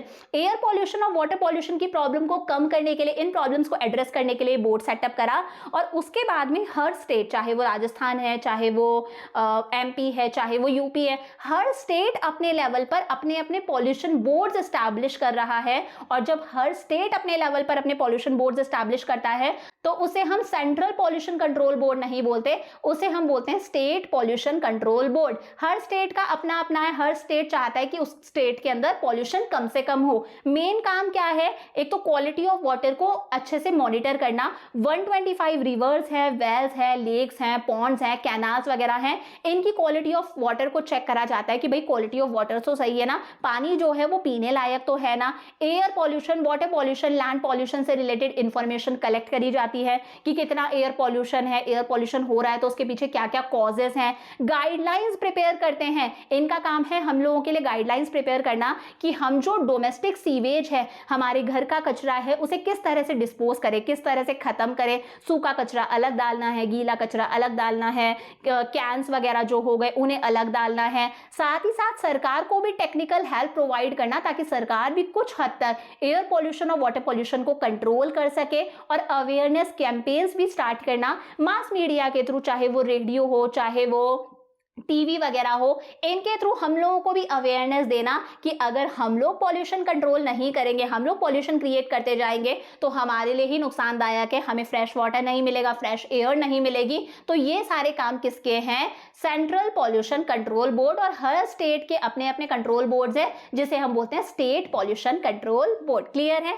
आ जाओ भाई हमारे फोर्थ प्रॉब्लम पर, लॉस ऑफ बायोडाइवर्सिटी। बायोडाइवर्सिटी का मतलब है हमारा जो फ्लोरा और फौना है वो खत्म होता जा रहा है। जो इतने सारे एनिमल्स हैं आज की डेट में, वो एनिमल्स खत्म होते जा रहे हैं, एंडेंजर्ड हैं, कि कभी भी खत्म हो जाएंगे, खत्म होने की कगार पर हैं। हमारी population day by day increase होती जा रही है, लैंड यूज पैटर्न बदलता जा रहा है, पॉपुलेशन बढ़ती जा रही है, तो पॉपुलेशन रहेगी कहाँ? तो हम लोग क्या करते हैं? फॉरेस्ट लैंड को क्लियर करते हैं, वहां पर ट्रीज को कट करा जाता है, डिफॉरेस्टेशन होता है, वहां पर घर बनाए जाते हैं, रेजिडेंशियल बिल्डिंग्स बनाई जाती हैं, फैक्ट्रीज, इंडस्ट्रीज, कंपनीज वगैरह सेटअप करी जाती है। अब सोचो अगर फॉरेस्ट खत्म होते जाएंगे, फॉरेस्ट को जला दिया जाएगा, ट्रीज को कट कर दिया जाएगा, तो ये बेचारे जानवर कहाँ रहेंगे? तो इसीलिए तो जानवर खत्म होते जा रहे हैं। This is loss of biodiversity, कि हमारी ये जो जानवर वगैरह है ये खत्म होते जा रहे हैं। लिविंग प्लैनेट रिपोर्ट 2020 देख लो, ये एक रिपोर्ट है जिसका नाम है लिविंग प्लैनेट रिपोर्ट 2020।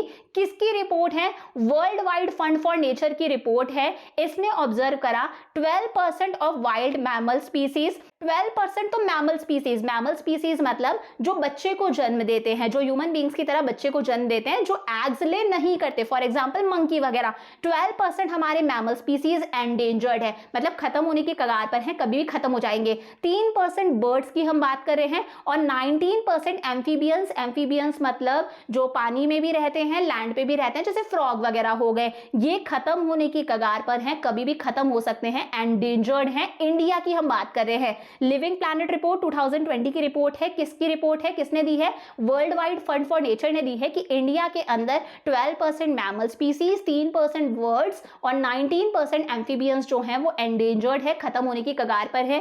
क्यों खत्म हो रहे हैं? क्योंकि ट्रीज को हम कट कर रहे हैं, ट्रीज है यहीं पर तो ये जानवर रहते हैं, हम फॉरेस्ट को क्लियर कर रहे हैं, वहां पर रेजिडेंशियल बिल्डिंग्स एस्टैब्लिश कर रहे हैं। अगर फॉरेस्ट खत्म हो जाएंगे तो ये बेचारे जानवर कहाँ रहेंगे? जैसे बंगाल टाइगर हमारा एंडेंजर्ड है, कभी भी खत्म हो सकता है। एशियाटिक लायन हमारा एंडेंजर्ड है, स्नो लेपर्ड हमारा एंडेंजर्ड है। ये क्या है? Loss of biodiversity. और लास्ट है सॉलिड वेस्ट मैनेजमेंट। वेस्ट का कोई मैनेजमेंट नहीं है, बहुत ज्यादा हम वेस्ट जनरेट कर रहे हैं। एनवायरमेंट की इतना एब्जॉर्ब करने की कैपेसिटी है, हम इतना वेस्ट जनरेट करते जा रहे हैं। The unplanned development of township, आज इतने ज्यादा टाउन सेटअप होते जा रहे हैं, इतना ज्यादा अर्बनाइजेशन होता जा रहा है कि हम लोग इतना ज्यादा वेस्ट जनरेट कर रहे हैं, इतनी हमारी पॉपुलेशन बढ़ती जा रही है, तो हम लोग वेस्ट बहुत ज्यादा जनरेट कर पा रहे हैं। देखो अगर हम बात करें आज की डेट में हम कितना वेस्ट जनरेट कर रहे हैं, 64 मिलियन टन से लेके 72 मिलियन टन तक का हम आज की डेट में वेस्ट जनरेट कर रहे हैं। लेकिन अगर हम इसी स्पीड से वेस्ट जनरेट करते जाएंगे ना, तो आने वाले 7-8 साल बाद में 2031 तक ये जो वेस्ट का प्रोडक्शन है ये डबल हो जाएगा। हम लोग कम से कम 125 मिलियन टन्स वेस्ट जनरेट करेंगे। अब सोचो आज ही हमारा एनवायरनमेंट इतना वेस्ट झेल नहीं पा रहा, आज से 7-8 साल बाद में जब ये वेस्ट डबल हो जाएगा तब क्या हमारा एनवायरनमेंट वेस्ट को झेल लेगा? नहीं झेल पाएगा। जितना भी आज की डेट में वेस्ट जनरेट हो रहा है, कितना वेस्ट जनरेट हो रहा है? 64 से 72 मिलियन टन्स वेस्ट जनरेट हो रहा है। उसमें से हम सिर्फ 43 मिलियन टन्स वेस्ट को ही कलेक्ट कर पाते हैं, बाकी पता नहीं कहां चले जाता है। उसमें से सिर्फ 11.9 मिलियन टन्स वेस्ट जो है उसी को ट्रीट करा जाता है, यानी कि रिसाइकिल कर देते हैं, डिकम्पोज वगैरह कर देते हैं। और 31 मिलियन टन्स जो वेस्ट है उसे ऐसे ही लैंडफिल्स पर डंप ऑफ कर दिया जाता है, यानी कि खाली जगह पर ऐसे ही वहां पर डाल दिया जाता है। कूड़ेदान टाइप है, खाली जगह है, वहां पर वेस्ट को डंप ऑफ कर दिया जाता है। तो सॉलिड वेस्ट का भी प्रॉपर मैनेजमेंट होना चाहिए ना, जैसे आजकल चल रहा है कि भाई एक सेकंड पैन चेंज करते हैं। अगर आपका पेपर वेस्ट है तो पेपर वेस्ट को आप अलग डालो, पेपर वेस्ट को आप अलग बॉक्स के अंदर डालो, क्योंकि पेपर वेस्ट हमारा रिसाइकिल हो जाएगा, या फिर ये समझ लो ये डिकम्पोज हो जाएगा, इसे खत्म करना आसान है। ग्लास का जो वेस्ट है, यानी कि जो कांच की बॉटल्स वगैरह है, उसे आप अलग बॉक्स के अंदर डालो। ऑर्गेनिक वेस्ट जो किचन का वेस्ट है, हमारा किचन वेस्ट जो है सब्जियां वगैरह का, उसे अलग डालो, क्योंकि ये सारी चीजें भी डिकम्पोज हो जाती हैं। इनफैक्ट इसे डिकम्पोज करके हम एज अ खाद भी यूज कर सकते हैं। और जो प्लास्टिक का वेस्ट है वो इजीली बायोडिग्रेडेबल नहीं होता, उसे हम डिकम्पोज नहीं कर सकते, उसे हम रिसाइकिल वगैरह जरूर कर सकते हैं, रीयूज कर सकते हैं, उसे अलग बॉक्स में डालो। आप लोगों ने देखा होगा ऐसे पार्क्स के अंदर भी अलग होता है कि भाई प्लास्टिक का कचरा अलग डालो, पेपर का कचरा अलग डालो, कैंस वगैरह हैं जैसे कोल्ड ड्रिंक के कैंस होते हैं या फिर किसी भी तरह की कांच वगैरह की बॉटल है उसे अलग डालो। This is solid waste management. समझ में आ गई पांचों प्रॉब्लम्स। अब देखो एक छोटा सा मुद्दा और आता है, चिपको मूवमेंट एंड एपिको मूवमेंट। क्या है ये? चिपको मूवमेंट एंड एपिको मूवमेंट। देखो चिपको मूवमेंट से इंस्पायर होके ही मूवमेंट आया था एपिको मूवमेंट। पहली बात तो चिपको और एपिको का मतलब क्या होता है? खग करना। देखो जब कब की बात है? चिपको मूवमेंट जो बात है वो है उत्तराखंड की बात है। कब की बात है? 1973 की बात है। और एपिको मूवमेंट चिपको मूवमेंट से इंस्पायर होके ही आया था। ये कहाँ की बात है? कर्नाटका की बात है। 10 साल बाद की बात है, 1983 की बात है। हुआ क्या था, जब पेड़ों को कट करा जा रहा था, वो भी कमर्शियल यूज के लिए कि पेड़ों को कट करेंगे फिर वहां पर रेजिडेंशियल बिल्डिंग्स वगैरह सेटअप करेंगे। इस टाइम पर यहाँ के लोगों ने, उत्तराखंड कर्नाटका यहाँ के लोगों ने पेड़ों को इस तरह से ट्रीज को हक कर लिया था कि अगर आपको पेड़ काटने हैं तो आपको साथ साथ में हमें भी काटना पड़ेगा। तो ऐसा कोई लड़ाई झगड़े वाला मूवमेंट नहीं था, ऐसा कोई आंदोलन नहीं था कि लड़ाई झगड़ा हुआ था। नॉन वायलेंट मूवमेंट था कि बस लोगों ने, स्पेशली लेडीज ने पेड़ों को हक कर लिया था कि अगर आपको पेड़ काटने हैं तो आपको हमें भी काटना पड़ेगा। इस मूवमेंट को बोला गया Chipko movement and Appiko movement. Chipko movement कहां हुआ? उत्तराखंड के अंदर 1973 में। एपिको मूवमेंट इसी से इंस्पायर होके हुआ कर्नाटका के अंदर 10 साल बाद में 1983 के अंदर। दोनों का मतलब क्या होता है? खग करना। देखो चिपको मूवमेंट किसने शुरू करा था? सुंदरलाल बहुगुणा ने शुरू करा था। कहां की बात है? उत्तराखंड के अंदर घरवाल फॉरेस्ट की ये बात है। The movement aimed at stopping the felling of trees for commercial purposes. जब पेड़ों को काटा जा रहा था कमर्शियल पर्पसेस के लिए, तब यहाँ के लोगों ने पेड़ों को हक कर लिया था ताकि पेड़ों को काटा ना जाए कि अगर पेड़ काटना है तो आपको हमें भी काटना पड़ेगा। ये चिपको मूवमेंट है। इससे इंस्पायर होके आया एपिको मूवमेंट। कहां की बात है? कर्नाटका के अंदर भी सिरसी डिस्ट्रिक्ट के अंदर सालखानी फॉरेस्ट की ये बात है। वही लोगों ने पेड़ों को हक कर लिया था। विलेजर्स ने कम से कम 12,000 ट्रीज को कटने से रोका था। विलेजर्स ने कम से कम 12,000 ट्रीज को बचाया था इस मूवमेंट के थ्रू। और इन लोगों की शर्त क्या थी कि अगर आपको किसी भी ट्री को कट करना है तो सबसे पहले आपको हम लोगों से कंसल्ट करना पड़ेगा। हम अलाउ करेंगे तभी आप ट्रीज को कट कर सकते हो, अदरवाइज आप ट्रीज को कट नहीं कर सकते। दूसरी शर्त क्या थी? अगर कोई पेड़ किसी भी वाटर सोर्स यानी कि किसी भी नदी, किसी भी लेक, किसी भी पॉन्ड के 100 मीटर्स के दायरे के अंदर अंदर है ना, तो आप उस पेड़ को नहीं काट सकते। क्या समझे? अगर कोई पेड़ किसी भी वाटर सोर्स के 100 मीटर्स के एरिया के अंदर अंदर है, 100 मीटर्स के रेडियस के अंदर अंदर है, तो आप उस ट्री को कट नहीं कर सकते। प्लस अगर कोई ट्रीज 30 डिग्री के स्लोप पर है, स्लोप मतलब जिस तरह से ये जमीन है, ये जमीन है ऊपर जा रही है, अगर कोई ट्री 30 डिग्री के स्लोप के ऊपर है, यानी कि यहाँ की मैं बात नहीं कर रही, इस तरह से ऊपर जाकर है, 30 डिग्री के स्लोप के ऊपर अगर कोई पेड़ बना हुआ है तो आप उस पेड़ को काट नहीं सकते। खुद सोच के देख लो, इस तरह से ये उठा हुआ है, 30 डिग्री के स्लोप के ऊपर एक पेड़ है। अगर इस पेड़ को काट दिया तो पेड़ जो होता है वो सॉइल को बांध के रखता है, सॉइल को अपने अंदर बांध के रखता है। अगर इस पेड़ को काट दिया तो ये सॉइल पूरी लूज हो जाएगी, ये सॉइल पूरी की पूरी नीचे आएगी।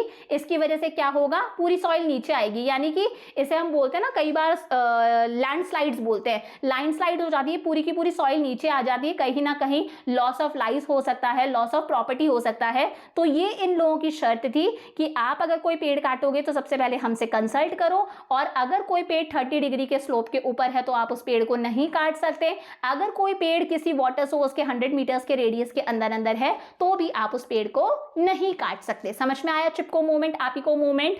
अब आ जाओ इस चैप्टर के लास्ट टॉपिक पर, सस्टेनेबल डेवलपमेंट। देखो यहां से 100% एग्जाम में क्वेश्चन आएगा। सस्टेनेबल डेवलपमेंट होता क्या है? इसमें दो बातें हैं।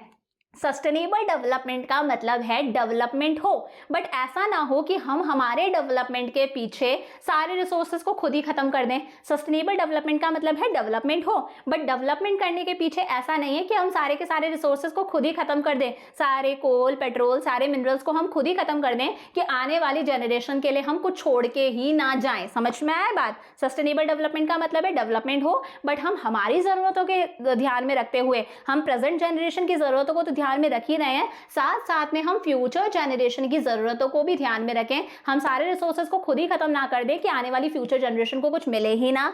दूसरी बात है सस्टेनेबल डेवलपमेंट में कि डेवलपमेंट हो, बट डेवलपमेंट इस तरह से हो कि डेवलपमेंट करने के चक्कर में हम हमारे रिसोर्सेज को खत्म ना कर दें, हम हमारे एनवायरमेंट को कोई नुकसान ना पहुंचाएं। This is sustainable development. तो सस्टेनेबल डेवलपमेंट मतलब इकोनॉमिक डेवलपमेंट हो जिसका मकसद है डेवलपमेंट ऐसा हो कि हम हमारी प्रेजेंट जनरेशन की क्वालिटी ऑफ लाइफ पर तो फोकस कर ही रहे हैं कि हमारा क्वालिटी ऑफ लाइफ इंप्रूव हो, हमारा डेवलपमेंट हो, साथ साथ में हम फ्यूचर जनरेशन के बारे में भी सोच रहे हैं कि हम ऐसा डेवलपमेंट ना करें कि सारे कोल पेट्रोल सारे रिसोर्सेज को हम लोगों ने खुद ही कंज्यूम कर लिया, आने वाली जनरेशन के लिए तो हम कुछ छोड़ के ही ना जाएं। हमें बल्कि ऐसे सोचना है कि यार इन रिसोर्सेज को हमने हमारी आने वाली जनरेशन से बोरो कर रखा है, उधार ले रखा है, और हमें उन्हें ऐसे के ऐसे उन्हें लौटा के जाना है, उनके लिए भी कुछ ना कुछ हमें बचाना है। और साथ साथ में डेवलपमेंट ऐसे हो कि हम हमारे नेचुरल रिसोर्सेज को खत्म ना कर दें, हम हमारे एनवायरमेंट को कोई नुकसान ना पहुंचाए। This is sustainable development. अब हमारी कंट्री में आज की डेट में इकोनॉमिक ग्रोथ हो रही है,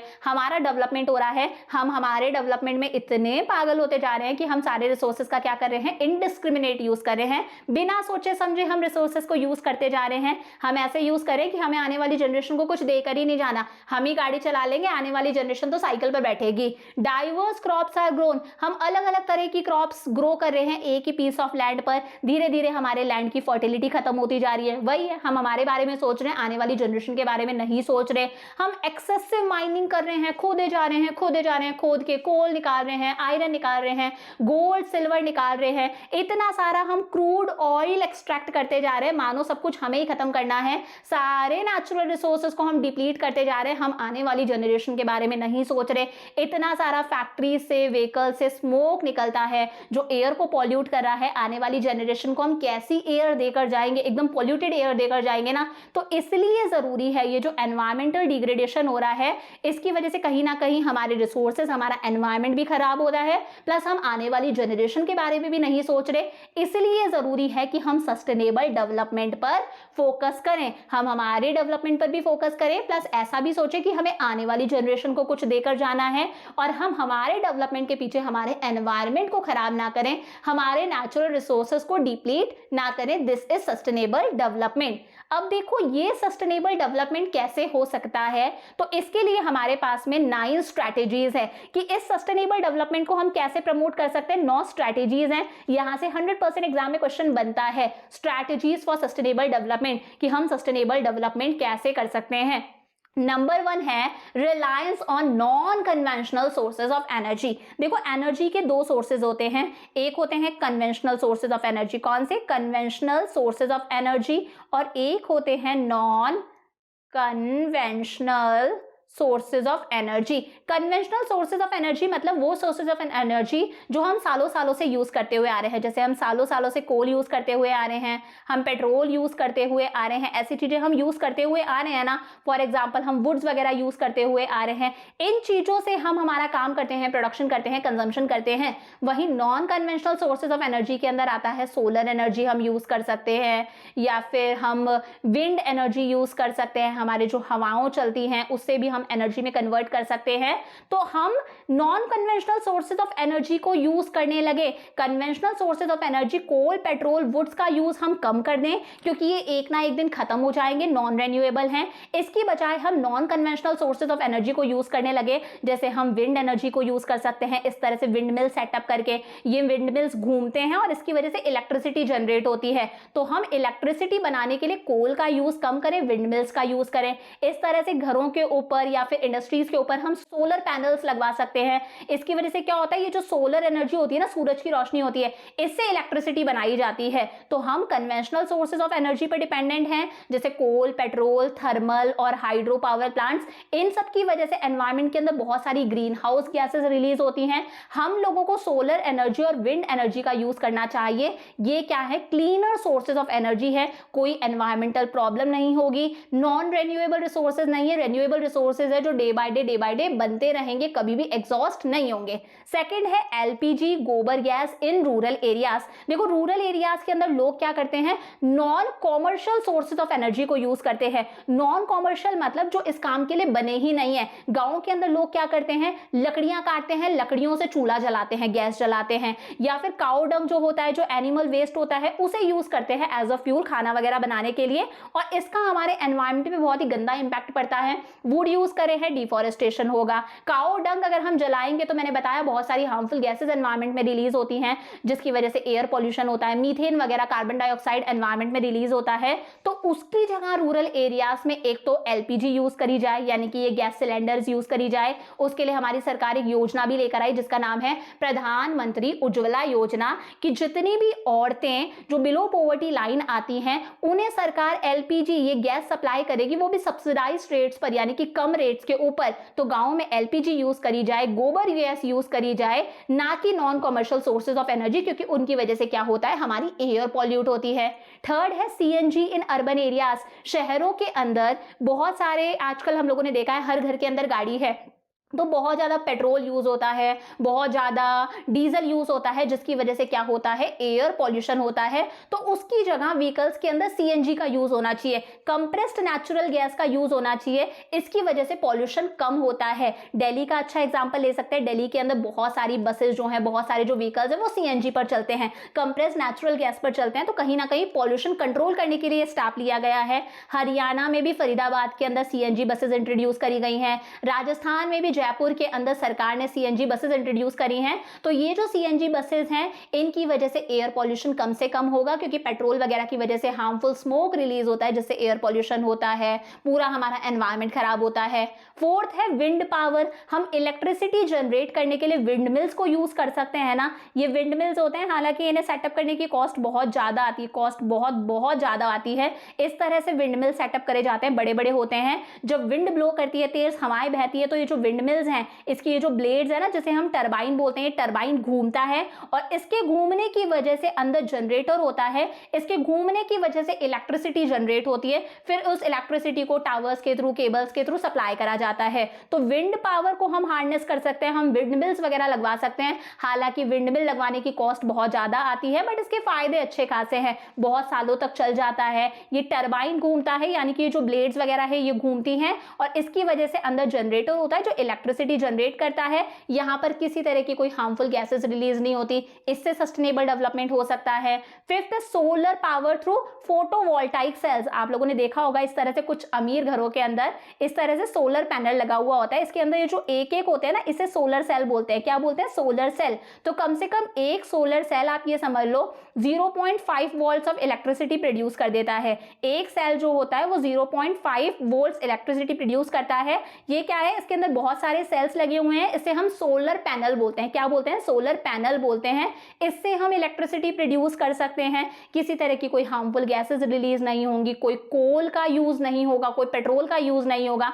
इंडिया के अंदर वैसे भी अच्छा खासा सनलाइट है, हमारी कंट्री के अंदर बहुत सनलाइट है, बहुत सारी सोलर एनर्जी है, एनवायरमेंट फ्रेंडली है, नॉन एग्जॉस्टिबल है। एनवायरमेंट फ्रेंडली तो है ही, एनवायरमेंट को कोई नुकसान नहीं होगा, साथ साथ में नॉन एग्जॉस्टिबल है। कितनी भी सनलाइट यूज करो, सनलाइट कभी खत्म नहीं होगी। लेकिन हमारे पास में वो रिक्वायर्ड टेक्नोलॉजी नहीं है जिसकी वजह से हम इस सोलर एनर्जी को इलेक्ट्रिसिटी में अच्छे से कन्वर्ट कर सके। हालांकि थोड़ा बहुत आज की डेट में लोग करने लग गए हैं। इसी के लिए इंडिया ने एक बॉडी भी सेटअप करी जिसका नाम है इंटरनेशनल सोलर अलायंस। क्या नाम है? International solar alliance. किसने सेटअप करा था? 2015 की बात है। एक तो हमारी कंट्री के पीएम नरेंद्र मोदी जी प्लस एक फ्रेंच प्रेसिडेंट, इन्होंने मिलकर ये अलायंस सेटअप करा, इंटरनेशनल सोलर अलायंस। मकसद वही है कि हमारे पास में वो रिक्वायर्ड टेक्नोलॉजी आ जाए जिससे हम सोलर एनर्जी को इलेक्ट्रिसिटी में कन्वर्ट कर सकें। तो वही, इसकी वजह से भी हमारी कंट्री के अंदर अच्छी खासी हम इलेक्ट्रिसिटी जनरेट कर सकते हैं, बिल्कुल भी हार्मफुल नहीं है। फ्यूचर जनरेशन के लिए भी हम कोल, पेट्रोल वगैरह बचा के जाएंगे। सस्टेनेबल डेवलपमेंट है। मिनी हाइडल प्लांट्स, छोटे छोटे से हम हाइडल प्लांट्स भी इंस्टॉल कर सकते हैं। हाइडल प्लांट्स मतलब जैसे गाँव के अंदर छोटी छोटी सी जो स्ट्रीम्स होती हैं, छोटी छोटी सी नदियां होती हैं, वहां पर हम हाइडल प्लांट्स इंस्टॉल कर सकते हैं। जैसे यहाँ पर देखो, ये वाटर रिजर्वॉयर है, बहुत सारा यहाँ पर पानी जमा है, डैम की तरह है। ये पानी यहाँ से फ्लो करता हुआ आएगा, तेज स्पीड में फ्लो करता हुआ आएगा। नीचे ये टरबाइन है, जिस तरह से विंड मिल के अंदर ब्लेड्स घूम रही थी ना, सेम इसी तरह से इस बहते हुए पानी के फ्लो की वजह से ये टरबाइन घूमेगा, गोल गोल गोल गोल घूमेगा और फिर सारा का सारा वेस्ट वाटर तो निकल जाएगा, लेकिन इसके घूमने की वजह से अंदर यहाँ पर जनरेटर लगा हुआ होता है और वो इसके घूमने की वजह से जनरेटर जो है वो इलेक्ट्रिसिटी प्रोड्यूस करेगा। देखो दे रखा है ना, पावर हाउस है, इलेक्ट्रिसिटी प्रोड्यूस होगी और वो इलेक्ट्रिसिटी टावर्स के थ्रू, केबल्स वगैरह के थ्रू अर्बन एरियाज में, रूरल एरियाज में सप्लाई करी जाती है। एनवायरमेंट फ्रेंडली है, अच्छा तरीका है इलेक्ट्रिसिटी जनरेट करने का, स्पेशली माउंटेनियस रीजन्स के अंदर। माउंटेन्स के अंदर बहुत सारी स्ट्रीम्स होती है, पेरेनियल स्ट्रीम्स होती हैं जो सालों साल बहती रहती है, थ्रू आउट द ईयर बहती है। यहाँ पर छोटे छोटे से हाइडल प्लांट सेटअप करे जा सकते हैं, वह ये पानी तेज फ्लो में बहता हुआ आएगा। नीचे छोटा सा टरबाइन होता है, जो टरबाइन घूमता है, टरबाइन घूमने की वजह से अंदर जनरेटर होता है जो इलेक्ट्रिसिटी प्रोड्यूस करता है। जनरेटर का काम क्या होता है कि वो इस टरबाइन की स्पीड को और इंक्रीज कर देता है, और जोर से टरबाइन घूमता है, अच्छी खासी इलेक्ट्रिसिटी जनरेट होती है। कहीं ना कहीं जो लोकल डिमांड है ना पावर सप्लाई की, इलेक्ट्रिसिटी की, उस लोकल डिमांड को फुलफिल करा जा सकता है। अच्छा तरीका है सस्टेनेबल डेवलपमेंट का। ट्रेडिशनल नॉलेज एंड प्रैक्टिसेस, हमारे जो बड़े बुजुर्गों की ट्रेडिशनल प्रैक्टिसेस थी उसका तो क्या ही कहना, वो लोग ट्रेडिशनल फार्मिंग करते थे। ट्रेडिशनल नॉलेज मतलब उनकी ट्रेडिशनल नॉलेज थी कि वो बहुत सारे ऐसे पेड़ उगाते थे जो पेड़ औषधियों का काम करते थे, जैसे अश्वगंधा हो गया, नीम हो गया, जिंजर गार्लिक हो गया। ये पेड़ों के अंदर मेडिसिनल प्रॉपर्टीज होती है, कहीं ना कहीं मेडिसिन का काम करते हैं ये पेड़, तो वो इस तरह के पेड़ उगाते थे। उसकी वजह से कहीं ना कहीं हमारी बायोडाइवर्सिटी और प्रमोट होती थी। हम पेड़ों को काटते नहीं थे, उल्टा पेड़ उगाते थे। तो जो ट्रेडिशनल फार्मिंग प्रैक्टिसेस थी ना हमारे बड़े बुजुर्गों वाली, वो अच्छी खासी सस्टेनेबल थी, उसकी वजह से एनवायरनमेंट को कोई नुकसान नहीं होता था और वो हमें अच्छा खासा एनवायरनमेंट देकर गए हैं और इनोवेटिव भी थी। They are environment friendly, environment friendly practices वो करा करते थे, वो लैंड को खराब नहीं करते थे। इंडिया के अंदर 15,000 फ्लोरल स्पीशीज है, 15,000 तरह के पेड़ पौधे हमारी कंट्री के अंदर है। उसमें से 8,000 मतलब आधे से भी ज्यादा जो पेड़ पौधे हैं उनके अंदर कोई ना कोई मेडिसिनल प्रॉपर्टी है। उन पेड़ पौधों को हम एज अ मेडिसिन यूज कर सकते हैं, जैसे अश्वगंधा हो गया, आपने नाम सुना होगा, लेवेंडर हो गया, जिंजर हो गया, टर्मरिक हो गया, घाव हो जाता है तब हल्दी लगाई जाती है ना, गार्लिक हो गया। तो इस तरह से हमारे पास में बहुत सारे प्लांट्स हैं जिनके अंदर मेडिसिनल प्रॉपर्टी है। तो हम भी वही ट्रेडिशनल हेल्थ सिस्टम अपना सकते हैं ना, इस तरह के पेड़ पौधों को और उगाएं। हम उल्टा काटने में लग रहे हैं, तो वो लोग इस तरह के पेड़ पौधों को उगाते थे, वो हमारी बायोडाइवर्सिटी को प्रमोट करते थे, हम बायोडाइवर्सिटी को खत्म करते जा रहे हैं। तो हमें उनकी ट्रेडिशनल नॉलेज, उनकी प्रैक्टिसेस को फॉलो करना चाहिए। 8 है बायो कंपोस्टिंग। देखो जब से ग्रीन रेवोल्यूशन आया है हम बहुत ज्यादा केमिकल फर्टिलाइजर्स का यूज करने लग गए हैं। जब हम केमिकल फर्टिलाइजर्स यूज करते हैं तो साथ के साथ में हमें इंसेक्टिसाइड्स का यूज करना पड़ता है, हमें पेस्टिसाइड्स का यूज भी ज्यादा करना पड़ता है। इसकी वजह से एक टाइम पर तो प्रोडक्शन बहुत अच्छा होगा, लेकिन धीरे धीरे हमारा लैंड की प्रोडक्टिविटी खराब होती जाती है, हमारे लैंड की फर्टिलिटी खत्म हो जाती है, लैंड डिग्रेडेशन देखने को मिलता है। तो उसके लिए हमारी सरकार क्या स्टेप्स ले रही है, ऑर्गेनिक फार्मिंग को प्रमोट करी है कि ऑर्गेनिक फार्मिंग करो, यानी कि जो प्लांट्स का वेस्ट होता है ना, पत्तियां वगैरह जो हैं, या फिर एनिमल वेस्ट होता है, काऊ डंग वगैरह, उनको एज अ खाद यूज करा जाए। तो सरकार ऑर्गेनिक फार्मिंग को प्रमोट कर रही है। वर्मी कंपोस्टिंग को प्रमोट करा जा रहा है कि जो घर का कचरा होता है, सब्जियों वगैरह का जो कचरा है या फिर प्लांट्स वगैरह है, उसके ऊपर अर्थवॉर्म्स वगैरह छोड़े जाते हैं, उसके ऊपर दूसरे माइक्रो ऑर्गेनिजम्स छोड़े जाते हैं और उस कचरे को, उस घर के कचरे को, उस प्लांट वेस्ट को मैन्योर्स में कन्वर्ट करा जाता है, खाद में कन्वर्ट करा जाता है। इसे हम बायो कंपोस्टिंग कहते हैं कि इस तरह से एनवायरमेंट फ्रेंडली हम खाद बना रहे हैं, केमिकल फर्टिलाइजर्स का यूज ना करें, एनवायरमेंट फ्रेंडली हम खाद बनाएं। इसकी वजह से भी सस्टेनेबल डेवलपमेंट होगा।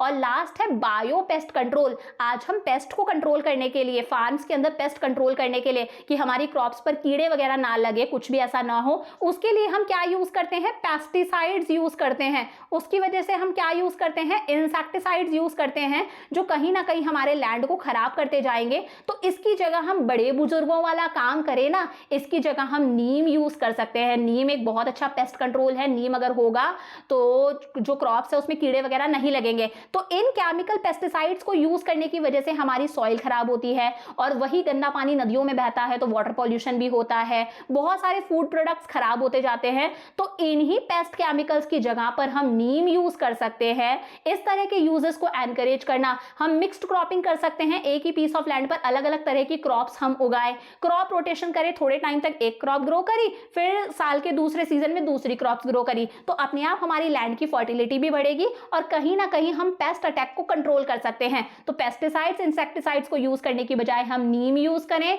मल्टीपल क्रॉपिंग करें, क्रॉप रोटेशन करें, अपने आप एक ना एक हद तक हम पेस्ट अटैक को कंट्रोल कर सकते हैं। ये है टेक्निक्स ऑफ सस्टेनेबल डेवलपमेंट। तो क्या देखा हम लोगों ने, सस्टेनेबल डेवलपमेंट के लिए हम कौन कौन सी स्ट्रैटेजीज को यूज कर सकते हैं। Non conventional sources of energy को यूज करें, एलपीजी और गोबर गैस को यूज करा जाए रूरल एरियाज में, अर्बन एरियाज में सीएनजी कंप्रेस नेचुरल गैस को यूज करा जाए, विंड एनर्जी को यूज करें, सोलर एनर्जी को यूज करें, मिनी हाइडल प्लांट्स इंस्टॉल करे जाएं। हम लोग जो बड़े बुजुर्ग हमारे जो थे उनकी ट्रेडिशनल नॉलेज और प्रैक्टिसेस को यूज करें, बायो कंपोस्टिंग करें, ऑर्गेनिक फार्मिंग करें, हमारे एनिमल वेस्ट और प्लांट वेस्ट को हम यूज करें, वर्मी कंपोस्टिंग हो कि अलग अलग अर्थवॉर्म्स और माइक्रो ऑर्गेनिज्म से उसी एनिमल वेस्ट, प्लांट वेस्ट को हम खाद में कन्वर्ट करें, और साथ में बायो पेस्ट कंट्रोल हो, नीम वगैरह हम यूज करें, मल्टीपल क्रॉपिंग करें, क्रॉप रोटेशन करें। विद दिस हम लोगों ने ये चैप्टर भी हमारा कवर कर लिया। अब हमारा इंडियन इको का सिर्फ एक लास्ट चैप्टर रहता है, development experiences of India, China and Pakistan. तो यहां तक का अच्छे से पढ़ के रखना, सारे नोट्स आपको टेलीग्राम पर मिल जाएंगे जिसका नाम है NY classes bye Neha Jangid. अच्छे से पढ़ लेना, सिर्फ लास्ट चैप्टर रहता है, लास्ट चैप्टर को करके इंडियन इको का कोर्स कंप्लीट हो जाएगा। फिर हम लोग स्टार्ट करेंगे हमारे BST के लास्ट के 2 chapters. So I will see you in the next class, bye for now.